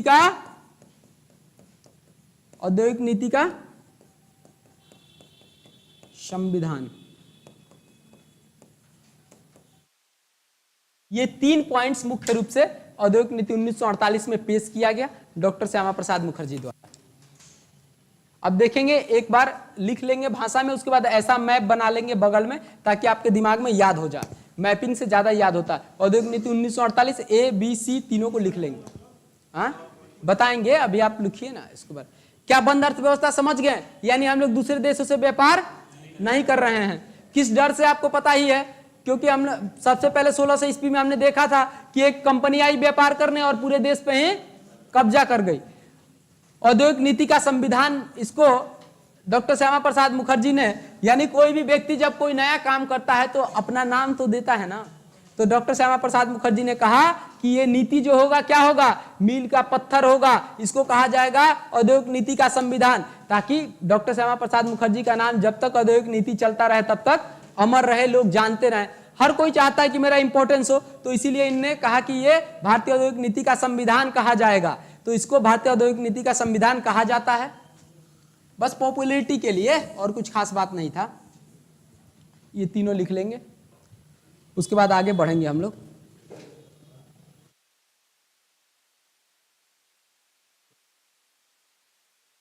क्वेश्चन ऐसे आएगा, भारतीय औद्योगिक नीति का संविधान कौन से औद्योगिक नीति को कहते हैं? क्या मानेंगे? 1948। ध्यान रखना है आपको। अभी थोड़ा सा बीजेपी और विपक्ष में चल रहा है, तो हो सकता है डॉक्टर श्यामा प्रसाद जी मुखर्जी क्या किस चीज से रिलेटेड थे?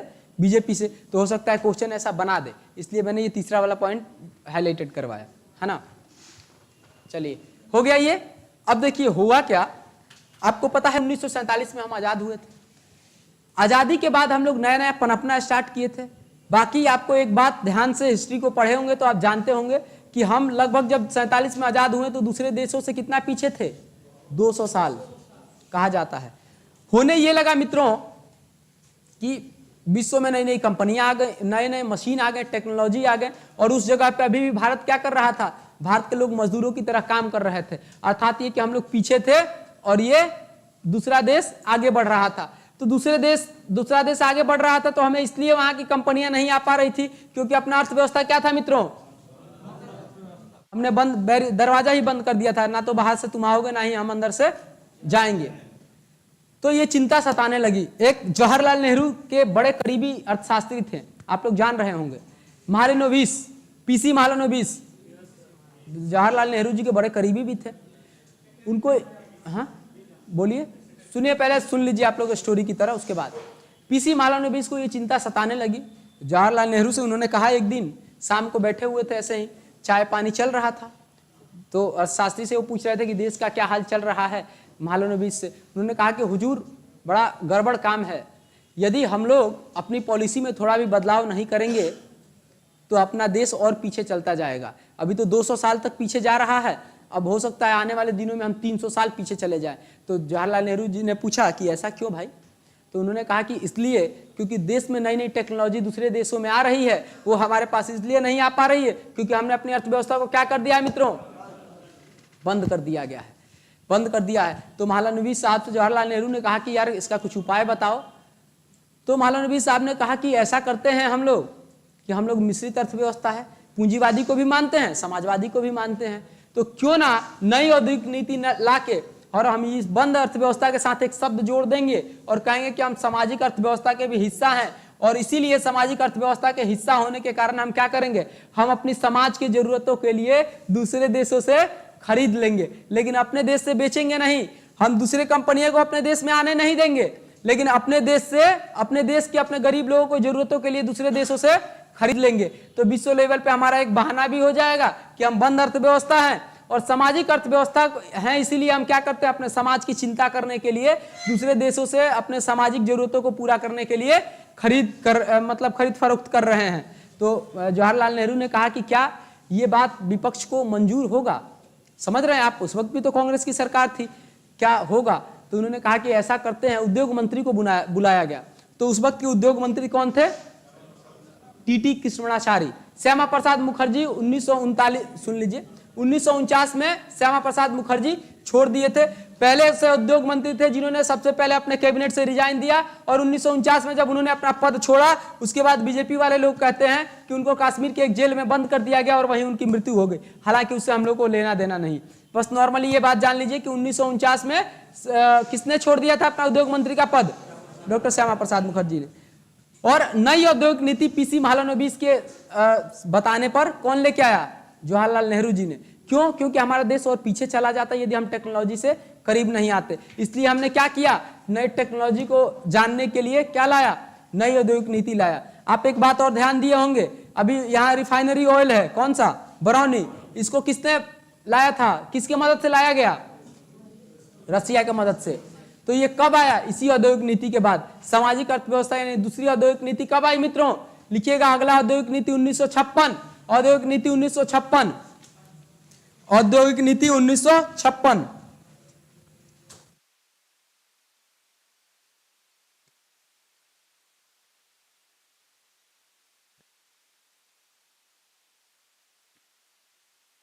अब आप भारतीय अर्थव्यवस्था को थोड़ा थोड़ा समझ रहे होंगे, हमें लगता है समझना स्टार्ट कर दिए होंगे। चलिए अगला सा कौन सा औद्योगिक नीति था मित्रों? 1956। 1956 की औद्योगिक नीति में जवाहरलाल नेहरू पेश किसने किया था? इससे एक दो पॉइंट बहुत इंपॉर्टेंट है। उस वक्त उद्योग मंत्री थे टीटी कृष्णमाचारी। उस वक्त उद्योग मंत्री कौन थे, लिखिए पॉइंट देखें। उस वक्त उद्योग मंत्री कौन थे मित्रों, टीटी कृष्णमाचारी, है ना, टीटी कृष्णमाचारी। नहीं, उद्योग मंत्री थे 1956 में।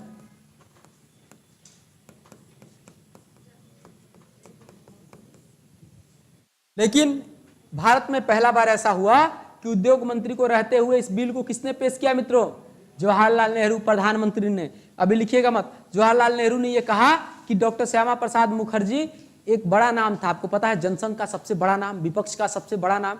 इस व्यक्ति के नीति में कुछ सुधार करना है और कोई साधारण व्यक्ति गया तो विपक्ष में हंगामा हो जाएगा, जनता में इमोशन फूट जाएगा, देश में बवाल हो जाएगा। तो जवाहरलाल नेहरू का उस वक्त कद सबसे बड़ा था। उनको, जवाहरलाल नेहरू को आपको पता है देश के प्रधानमंत्री थे, कद भी उनका ऊंचा था। जवाहरलाल नेहरू ने कहा टीटी कृष्णमाचारी से कि इस बार बिल तुम पेश नहीं करोगे। उद्योग मंत्री के रहते हुए संसद से उद्योग मंत्री को एब्सेंट करा दिया गया और इस बिल को किसने पेश किया मित्रों, उस वक्त के तत्कालीन प्रधानमंत्री जवाहरलाल नेहरू इस बिल को लेके आए। फिर भी विपक्ष पूरा हंगामा किया, लेकिन यह बात था कि जनता में भरोसा इस बात का था कि यदि जवाहरलाल नेहरू इस बिल को पेश कर रहे हैं तो कुछ ना कुछ खास बात जरूर होगा। इसलिए उद्योग मंत्री के रहते हुए भी इस बिल को किसने पेश किया, लिखिएगा, तत्कालीन प्रधानमंत्री ने पेश किया था। तत्कालीन प्रधानमंत्री जवाहरलाल नेहरू ने पेश किया था। तत्कालीन प्रधानमंत्री जवाहरलाल नेहरू ने इस नीति को पेश किया। यह खास क्वेश्चन है, ध्यान रखेंगे। उस वक्त उद्योग मंत्री ने नहीं पेश किया था। और नॉर्मली जो उद्योग पॉलिसी होता है कौन पेश करता है मित्रों, उद्योग मंत्री। लेकिन उस वक्त किसने किया था, जवाहरलाल नेहरू प्रधानमंत्री ने। क्योंकि ओहदा किसका ऊंचा था, श्यामा प्रसाद मुखर्जी का ओहदा बहुत ऊंचा था, तो उनके बराबर के ओहदे के व्यक्ति से पेश कराया गया, इसलिए जवाहरलाल नेहरू ने किया, है ना।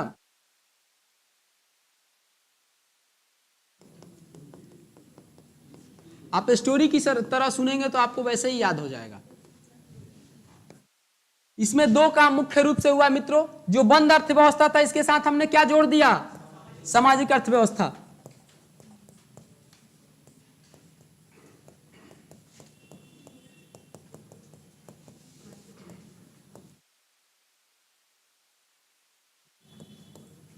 सामाजिक अर्थव्यवस्था जोड़ने के बाद हम क्या करने लगे, दूसरे देशों से क्या करने लगे, निर्यात करने लगे, खरीदने लगे, है ना। लिख लीजिएगा ब्रैकेट में, यानी दूसरे देशों से हम क्या करने लगे, वस्तुएं खरीदने लगे, दूसरे देशों से वस्तुएं खरीदने लगे। देख लीजिएगा जितनी ऑयल रिफाइनरी या इंटरनेशनल जो भी मदद से चीजें बनी है वो कब के बाद बनी है, 1956 के बाद। आप लोग इस बेसिक टर्म्स को ध्यान दीजिएगा, तभी पूरा डिटेल समझ पाइएगा। सामाजिक अर्थव्यवस्था ने दूसरे देशों से खरीदारी प्रारंभ किया।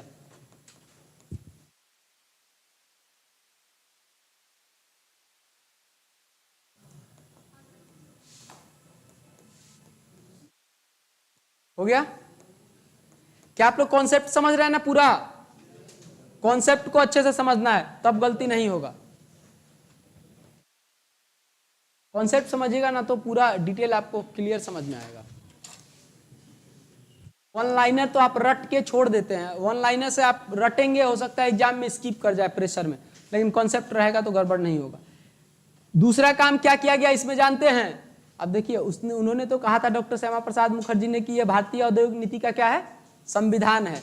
तो जवाहरलाल नेहरू पेश कर रहे हैं भाई, कांग्रेस के सबसे गद्दावर नेता, तत्कालीन प्रधानमंत्री। इन्होंने कहा कि अब उनके नीति को हम बदलेंगे। इन्होंने कहा इस उद्योग नीति को उद्योग नीति का मैग्ना कार्टा कहा जाएगा। क्या कहा जाएगा मित्रों, उद्योग नीति का मैग्ना कार्टा।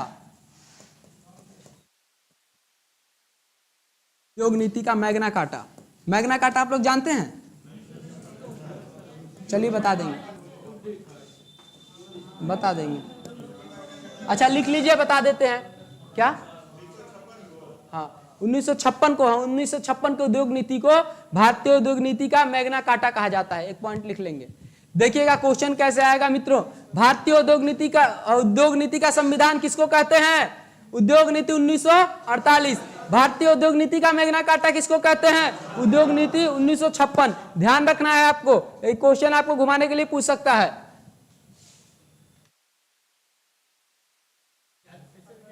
जवाहरलाल नेहरू ने पेश किया था, जवाहरलाल नेहरू ही कहेंगे, जवाहरलाल नेहरू ने पेश किया था।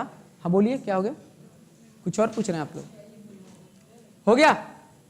देखिए मैग्ना कार्टा क्या होता है, एक वर्ल्ड हिस्ट्री का वर्ड है। इसमें यह हुआ था ना, राजा से जनता ने जब अपना अधिकार मांगा था तो राजा ने वो अधिकार दिया था जनता को जीने के लिए, राइट टू लाइफ दिया था कि जनता जिएगी, जनता राजा के बस में नहीं रहेगी। तो उसी का शब्द बोला गया, मैग्ना कार्टा बोला जाता है। वैसे तो मैग्ना कार्टा, वहीं से ये शब्द आया मैग्ना कार्टा। मैग्ना कार्टा वहीं से शब्द आया, बस नॉर्मली जानने के लिए मैंने बताया है। और ये देश में पूरे वर्ल्ड में पॉपुलर हो गया। क्या आप लोगों ने उद्योग नीति 1956 समझ लिया? अब आइए जो मेन क्लू इंडियन इकोनॉमी का समझना है वो सबसे ज्यादा जरूरी है। अब देखेंगे इसके बाद कई उद्योग नीतियां आई। 1956 के बाद 77 आया, 80 आया, 81 आया, 90 आया, 3 आया और, लेकिन उसके बारे में नहीं पढ़ना है क्योंकि उसमें मूल रूप से कोई खास बदलाव नहीं हुआ। अब आइए भारतीय अर्थव्यवस्था की नहीं बल्कि वैश्विक अर्थव्यवस्था का एक दौर चला 1990 में। आप जानते होंगे, शांत रहिए, आप इस स्टोरी को ध्यान से सुनिएगा। 1990 में पूरा विश्व रिसेशन के दौर से गुजर रहा था। अमेरिका, जापान, जर्मनी, इटली, सभी देश में रिसेशन आ चुका था, मंदी आ चुका था। मंदी रिसेशन किसको कहते हैं मित्रों? वो आपके सब्जेक्ट का हिस्सा नहीं है लेकिन हम बताते हुए चल रहे हैं, क्लू दे रहे हैं। जब 3 महीना से ज्यादा वस्तु का मूल्य गिरता बढ़ जाए, इसका मतलब क्या हुआ? बाजार में मंदी आ गया है। तो सारे विश्व में मंदी आ चुका था, हर बड़े बड़े देशों में मंदी आ चुका था। उस वक्त भारत कहा जाता है, कहा गया, अर्थशास्त्रियों ने कहा कि उस वक्त के प्रधानमंत्री कौन थे? पीवी नरसिम्हा राव थे। तो अर्थशास्त्रियों ने पीवी नरसिम्हा राव से कहा कि हुजूर प्रधानमंत्री जी, अभी मंदी भारत के दरवाजे पे खड़ा है, यदि आपने इसको रोका नहीं तो अब भारत के अंदर भी एंट्री करेगा, फिर बहुत दिक्कत हो जाएगा, अर्थात हम लोग भी गरीबी से मरना प्रारंभ कर देंगे। जैसे पूरे विश्व के लोग गरीबी से मर रहे हैं वैसे ही भारत के लोग गरीबी से मरना प्रारंभ कर देंगे। पीवी नरसिम्हा राव को जैसे ही अर्थशास्त्रियों ने ये सजेशन दिया, पीवी नरसिम्हा राव को रात का नींद गायब हो चुका था। चुपचाप बैठे बेचारे, एक ही चेयर पे बैठे पूरा रात भर प्रधानमंत्री आवास में सोचते रह गए कि हम कैसे अपने देश को बचाएं। यदि देश को नहीं बचा पाए तो हमारी सरकार क्या होगी? गिर जाएगी। प्रधानमंत्री को चिंता मुख्य रूप से यही होता है कि हम अपने सरकार को कैसे बचाएं। ठीक है, तो देश के लिए सोच ही रहे थे, अपने कुर्सी को भी सोच रहे थे। उसी बीच इनको दिमाग में एक बात याद आया कि भारत का एक लड़का है जिसकी ख्याति विश्व में ऊंची है, जिसने विश्व के सबसे टफ एग्जाम वेबरल एग्जाम को क्रैक किया है। मात्र विश्व का ऐसा लड़का जिसने वेबरल एग्जाम को क्रैक किया है। वेबरल में क्या होता है कि ऑक्सफोर्ड यूनिवर्सिटी में पढ़ने के लिए यदि आपने वेबरल एग्जाम को क्रैक कर लिया तो पूरा पैसा कौन देता है? वेबरल फाउंडेशन देता है। तो एकमात्र ऐसे व्यक्ति थे वर्ल्ड के, मनमोहन सिंह, जिन्होंने हाल फिलहाल वेबरल एग्जाम को क्रैक करके और कहाँ गए थे? ऑक्सफोर्ड में गए थे। तो उनको ध्यान आता है पीवी नरसिम्हा राव को कि एक अर्थशास्त्री है जो विश्व के सबसे टॉप इकोनॉमिस्ट में गिना जाता है, उसका नाम है डॉक्टर मनमोहन सिंह, और वो कहाँ का है? भारत का है। उसने कहा कि यही लड़का अपने देश को बचा सकता है, इसी को हम बुलाएंगे, यही हमारे देश को बचा सकता है। मनमोहन सिंह की ख्याति के बारे में आपको उस वक्त बता दे तो जब ये बंदा पीएचडी कर रहा था, जिस कॉलेज से मनमोहन सिंह पढ़े हैं उसी कॉलेज से हम भी पढ़े हैं, इसलिए हम तारीफ नहीं कर रहे हैं। आप सब जानते हैं कि मनमोहन सिंह की ख्याति कितनी ऊंची है। आज भी वर्ल्ड बैंक का कोई डेटा गड़बड़ हो जाता है तो फोन वर्ल्ड बैंक के सीईओ किसको मिलाते हैं? मनमोहन सिंह को मिलाते हैं। मनमोहन सिंह की ख्याति वर्ल्ड में इतनी ऊंची है। तो उस वक्त पीवी नरसिम्हा राव को यह बात ख्याल आता है कि अपने देश का एक लड़का है जो विश्व में अर्थशास्त्र के मामले में सबसे ऊंचा ओहदा रखता है, सबसे बड़ा नाम है, इसी को याद करते हैं, यही आएगा और अपने देश को बचाएगा। उस वक्त मनमोहन सिंह का ओहदा वो था कि बंदा पीएचडी करते हुए जिस बुक को लिखा है, आज भी ऑक्सफोर्ड में इकोनॉमिक्स के लिए वही बुक पढ़ाया जाता है। यदि आप नहीं जानते हो तो जान लीजिए, उस बंदे ने जब पीएचडी करते हुए जिस बुक को लिखा था इकोनॉमिक्स में, उसको आज ऑक्सफोर्ड पढ़ाता है। इतना ऊंचा ओहदा था। उस वक्त वो पीएचडी तो थे ही, पीएचडी के साथ साथ क्या थे मित्रों? पीएचडी के साथ साथ उसी ऑक्सफोर्ड यूनिवर्सिटी में प्रोफेसर थे, पढ़ा रहे थे। पीवी नरसिम्हा राव बुलाते हैं अपने सारे अधिकारियों को, सीनियर आईएएसओ को बुलाते हैं और बुला के पूछते हैं कि ये बंदा कहाँ है? मनमोहन सिंह जिसका नाम है, इसका पूरा डिटेल्स निकालो। फिर एम्बेसी को फोन जाता है, अमेरिका के एम्बेसी को। उसी वक्त अमेरिका के एम्बेसी से ऑक्सफोर्ड के रूम का नंबर निकाला जाता है जिस रूम में मनमोहन सिंह रहते हैं। मनमोहन सिंह के फोन पे खुद प्रधानमंत्री नरसिम्हा राव 6 बार फोन करते हैं। 6 बार फोन जाता है इनके पास, मनमोहन सिंह के पास। मनमोहन सिंह 7 घंटे का लेक्चर लिए रहते हैं ऑक्सफोर्ड में, उस वक्त पढ़ा रहे थे और आके सोए थे। फोन नहीं उठाते हैं बेचारे, उस वक्त थक के सोए थे। उस वक्त सुबह उठते हैं मनमोहन सिंह, ध्यान देते हैं, अरे बाप रे, भारत का पीएम का फोन। कोई भी व्यक्ति जब अपने देश के प्रधानमंत्री फोन करे तो उसका जिगड़ा ऊंचा हो जाता है कि प्रधानमंत्री ने याद किया है। तुरंत उस वक्त मनमोहन सिंह हॉटलाइन पे पीएमओ को फोन करते हैं। पीएम नरसिम्हा राव को नींद अभी तक नहीं आई है, 2 दिन से लगातार जगे हैं कि हमारी कुर्सी जाने वाली है। पीएम नरसिम्हा राव तुरंत हॉटलाइन पे कनेक्ट होते हैं और कनेक्ट होते ही बोलते हैं मनमोहन आ जाओ, तुम्हें इस देश को जरूरत है, तुम आ जाओ। यदि तुमने देश को बचा लिया तो इस देश का जो पग है, ये देश का पग तुम्हारे सर पे बंधने वाला है। यदि देश टूट गया तो तुम्हारे पग ही ये देश टूटेगा। तुम विश्व में सभी अर्थशास्त्रियों को ज्ञान देते हो, क्या अपने देश को नहीं बचा सकते हो? तुम्हारी जरूरत है देश को, जल्दी आ जाओ। मनमोहन सिंह फोन सुन रहे होते हैं, बहुत खुश हो जाते हैं कि हमारा देश ने हमें याद किया है, प्रधानमंत्री हमको फोन किए हैं। मनमोहन सिंह फोन काटते हैं और जाके पूरा डिटेल्स देखते हैं। पूरा डिटेल्स देखने के बाद कि क्या क्या चल रहा है वर्ल्ड में, सारा चीज जानकारी होने के बाद फिर पीएमओ को फोन करते हैं और कहते हैं कि हमारे लिए प्राइवेट जेट भेजा जाए। पर मनमोहन सिंह के लिए प्राइवेट जेट जाता है भारत सरकार की तरफ से। मनमोहन सिंह प्राइवेट जेट से आते हैं और पीवी नरसिम्हा राव आते हुए कहते हैं कि मनमोहन सिंह पहले तुम साउथ ब्लॉक में जाओ और जाके उद्योग मंत्री का पदभार संभालो, तुरंत ओथ ले लो, हमारे तरफ से सिग्नेचर है, तुम जाकर पहले उद्योग मंत्री बन जाओ, उसके बाद देश की स्थिति को संभालना। मनमोहन सिंह कहते हैं नहीं हुजूर, पहले देश को हमारी जरूरत है, उद्योग मंत्री को नहीं। हम as a Manmohan Singh, as a economist पहले इस देश की अर्थव्यवस्था को संभालेंगे, उसके बाद उद्योग मंत्री बनेंगे। फिर सीक्रेट मीटिंग होता है प्रधानमंत्री के साथ और मनमोहन सिंह के साथ, और इस मीटिंग में मनमोहन सिंह कहते हैं कि हम जाएंगे आईएमएफ को, जानते हैं आप लोग, आईएमएफ के सीईओ से एक मीटिंग करना है हमको इस देश को बचाने के लिए। मात्र उस वक्त 15 दिन का, मित्रों 15 दिन का पैसा इस देश के पास बचा था। यदि 15 दिन के बाद देश नहीं संभलता तो 15 दिन के बाद क्या आ जाता अपने देश में? मंदी आ जाता। सरकारी नौकरी वाले लोगों को सैलरी नहीं मिलता, महंगाइयां बहुत बढ़ जाती, जो अभी पाकिस्तान में हुआ है, बहुत बुरा हाल होने वाला था भारत का। भारत बिल्कुल टूट जाता, क्योंकि भारत की अर्थव्यवस्था अभी तो थोड़ा सुधरना प्रारंभ किया था, तब तक पूरे विश्व में मंदी आ गया। अब हुआ क्या कि मीटिंग मनमोहन सिंह और पीवी नरसिम्हा राव के साथ मीटिंग होता है। पीवी नरसिम्हा राव कहते हैं मनमोहन तुमको जो समझ में आए वो करो। मनमोहन सिंह कहते हैं हम आईएमएफ के पास जाएंगे। किसके पास मित्रों? आईएमएफ के पास। आईएमएफ एक ऑर्गेनाइजेशन है और पूरे वर्ल्ड के ट्रेड को मैनेज करता है, मॉनेटरी पॉलिसी को, मॉनेटरी फंड को मैनेज करता है। आईएमएफ के पास जाएंगे। पीवी नरसिम्हा राव कहते हैं कि भारत सरकार प्राइवेट जेट से तुमको भेजेगी। प्राइवेट जेट से मनमोहन सिंह को भेजा जाता है आईएमएफ के पास। आईएमएफ के पास जाते हैं, अपने इकोनॉमिक्स लेवल पे वो मीटिंग करते हैं आईएमएफ के सीईओ से। आईएमएफ के सीईओ कहता है कि मनमोहन तुम्हें यदि अपने देश को बचाना है तो अपने देश में जो क्लोज्ड इकोनॉमी है इसको क्या कर दो? क्लोज्ड इकोनॉमी को ओपन इकोनॉमी कर दो, है ना, यानी ओपन इकोनॉमी कर दो, हम तुम्हारी मदद कर देंगे, है ना। तो मनमोहन सिंह सोचते हैं कि इसके अलावा कोई सॉल्यूशन भी अपने पास नहीं है। मनमोहन सिंह आईएमएफ के सीईओ के साथ मीटिंग के बाद फोन करते हैं प्रधानमंत्री को।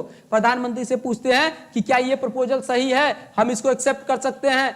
प्रधानमंत्री कहते हैं, पीवी नरसिम्हा राव कहते हैं कि मनमोहन तुम्हें जो समझ में आए वो करो, इस देश की जरूरत तुम्हारी है, तुम्हारी जो नीति होगी वो हम मान लेंगे। तो उसी वक्त डील फाइनल करके आ जाता है आईएमएफ के साथ। आईएमएफ के साथ डील क्या करके फाइनल आ जाते हैं कि हम अपने उद्योग नीति को क्या कर देंगे मित्रों?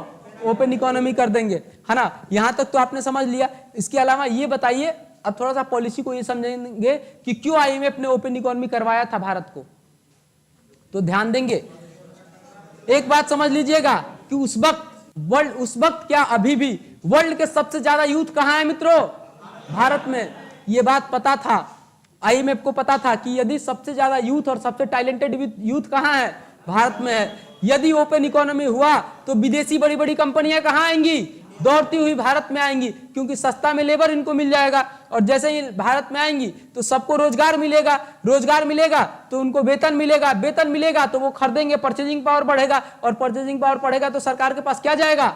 टैक्स जाएगा। टैक्स जाएगा तो अपने सरकार का डेवलपमेंट क्या हो जाएगा? बढ़ जाएगा। अपनी इकोनॉमी को एक बूस्ट मिल जाएगा, तेजी से हम लोग आगे बढ़ेंगे। इसीलिए आईएमएफ ने ये सजेशन दिया था मनमोहन सिंह को। और मनमोहन सिंह का दिमाग तो देखिए, इतने बड़े डिसीजन को 2 मिनट में समझ लिया और बोला कि हाँ हम ओपन इकोनॉमी करेंगे। और वहीं मनमोहन सिंह आते हैं भारत आते हैं। आने के बाद क्या करते हैं? पीवी नरसिम्हा राव से बात करते हैं और नई औद्योगिक नीति पेश होती है। उसको कहा जाता है औद्योगिक नीति 1991। और उसी औद्योगिक नीति 1991 में अपना भारतीय अर्थव्यवस्था क्या हो जाता है मित्रों? ओपन इकोनॉमी हो जाता है। और जैसे ही ओपन इकोनॉमी होता है, हम देखते हैं कि विश्व की बड़ी बड़ी कंपनियां दौड़ी भारत में आती हैं।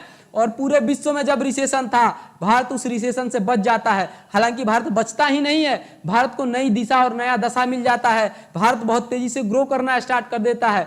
तब जलना स्टार्ट कर देते हैं अमेरिका और अमेरिका, रसिया, ये सब जलना स्टार्ट कर देते हैं कि कैसा व्यक्ति है मनमोहन सिंह को, कि एक व्यक्ति और पूरे देश की स्थिति को संभाल लिया। इस मतलब मनमोहन सिंह के साथ जेलसी स्टार्ट हो जाता है और ये भारत एक नए पड़ाव के साथ, नए गति के साथ आगे बढ़ना स्टार्ट कर देता है। यानी जब विश्व पूरा मंदी के दौर से गुजर रहा था तब भारत संभल रहा था, तब भारत ठीक हो रहा था, भारत पॉजिटिव हो रहा था। किसके कारण मित्रों? मनमोहन सिंह के कारण। तो मनमोहन सिंह को कभी डिसरिस्पेक्ट से मत देखिएगा, मनमोहन सिंह का बड़ा रोल है। आप देखते होंगे प्रधानमंत्री नरेंद्र मोदी भी जब मनमोहन सिंह को बोलते हैं तो कुछ बुरा नहीं बोलते हैं, इसी कारण, क्योंकि इस बंदे ने अपनी इकोनॉमी को संभाला है। यदि नया दिशा और नया दशा नहीं मिलता तो इकोनॉमी क्या हो जाता, अपना खत्म हो जाता, क्रस्ट हो जाता है ना। तो आप भारतीय अर्थव्यवस्था के पहल को समझ लिए होंगे कि भारतीय अर्थव्यवस्था कैसे काम करता है, कैसे भारतीय अर्थव्यवस्था ने बंद अर्थव्यवस्था से खुले अर्थव्यवस्था की तरफ बढ़ा था, है ना। पूरे स्टोरी को आप समझ लिए ध्यान से। तो अब हेडिंग डालिए, भारतीय औद्योगिक नीति 1991। भारतीय औद्योगिक नीति 1991। मजा आया ना जी? याद हो ही जाएगा। क्या कह रहे हैं?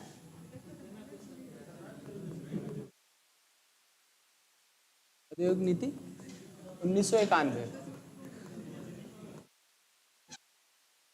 लिखिएगा, भारतीय औद्योगिक नीति 1991।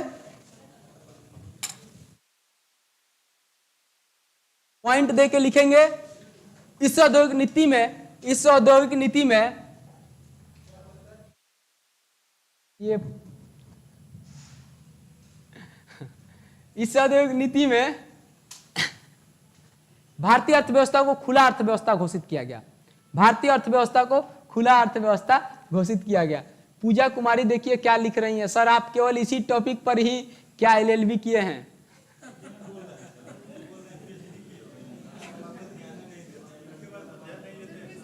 अच्छा चलिए आइए लिखिएगा, इसी औद्योगिक नीति में भारतीय अर्थव्यवस्था को खुला अर्थव्यवस्था घोषित किया गया। भारतीय अर्थव्यवस्था को खुला अर्थव्यवस्था घोषित किया गया। देखिए ये हमारी जिम्मेदारी है कि हम आपको कैसे समझाएं कि समझ जाएं, इसलिए हमको इतना बोलना पड़ रहा है। हम एलएलबी नहीं किए हैं, इसी में हमारा एलएलबी है लेकिन इससे नहीं है ना। लिखिएगा, खुला अर्थव्यवस्था घोषित किया गया। और 2-3 पॉइंट इसके बारे में लिख लेंगे। इस पॉलिसी को राव मनमोहन पॉलिसी भी कहते हैं। इस पॉलिसी को, इस नीति को राव मनमोहन पॉलिसी कहते हैं, राव मनमोहन नीति कहते हैं। राव मनमोहन उस वक्त के प्रधानमंत्री कौन थे मित्रों?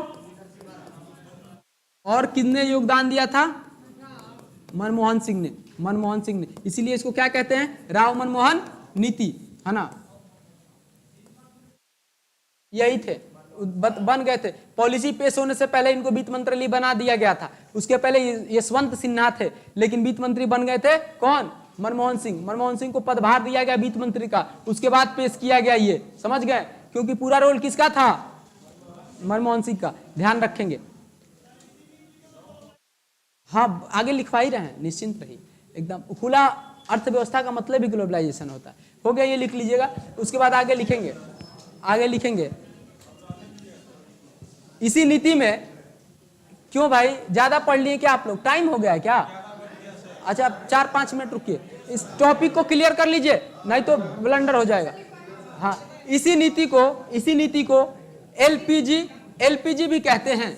एलपीजी नहीं भाई, एलपीजी गैसे पे ध्यान जा रहा है आपका, है? एलपीजी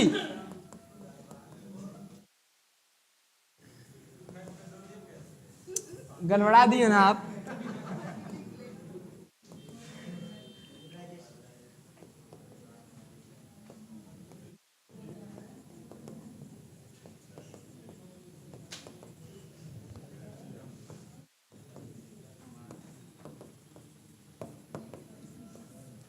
हमने ये 3 नीतियां अपनाई थी, क्या क्या मित्रों? उदारवादी, निजीकरण और तीसरा वैश्वीकरण। समझेंगे थोड़ा सा, पहले आप लोग ऐसे उतार लेंगे एलपीजी का फुल फॉर्म, एलपीजी का डिटेल, फिर आपको थोड़ा थोड़ा एक एक क्लू दे देंगे इसके बारे में ताकि आप समझ जाएंगे।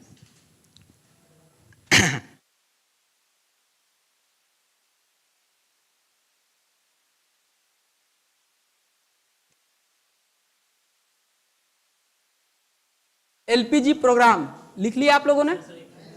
चलिए लिख लीजिए, उसके बाद इसके बारे में थोड़ा थोड़ा बताइए।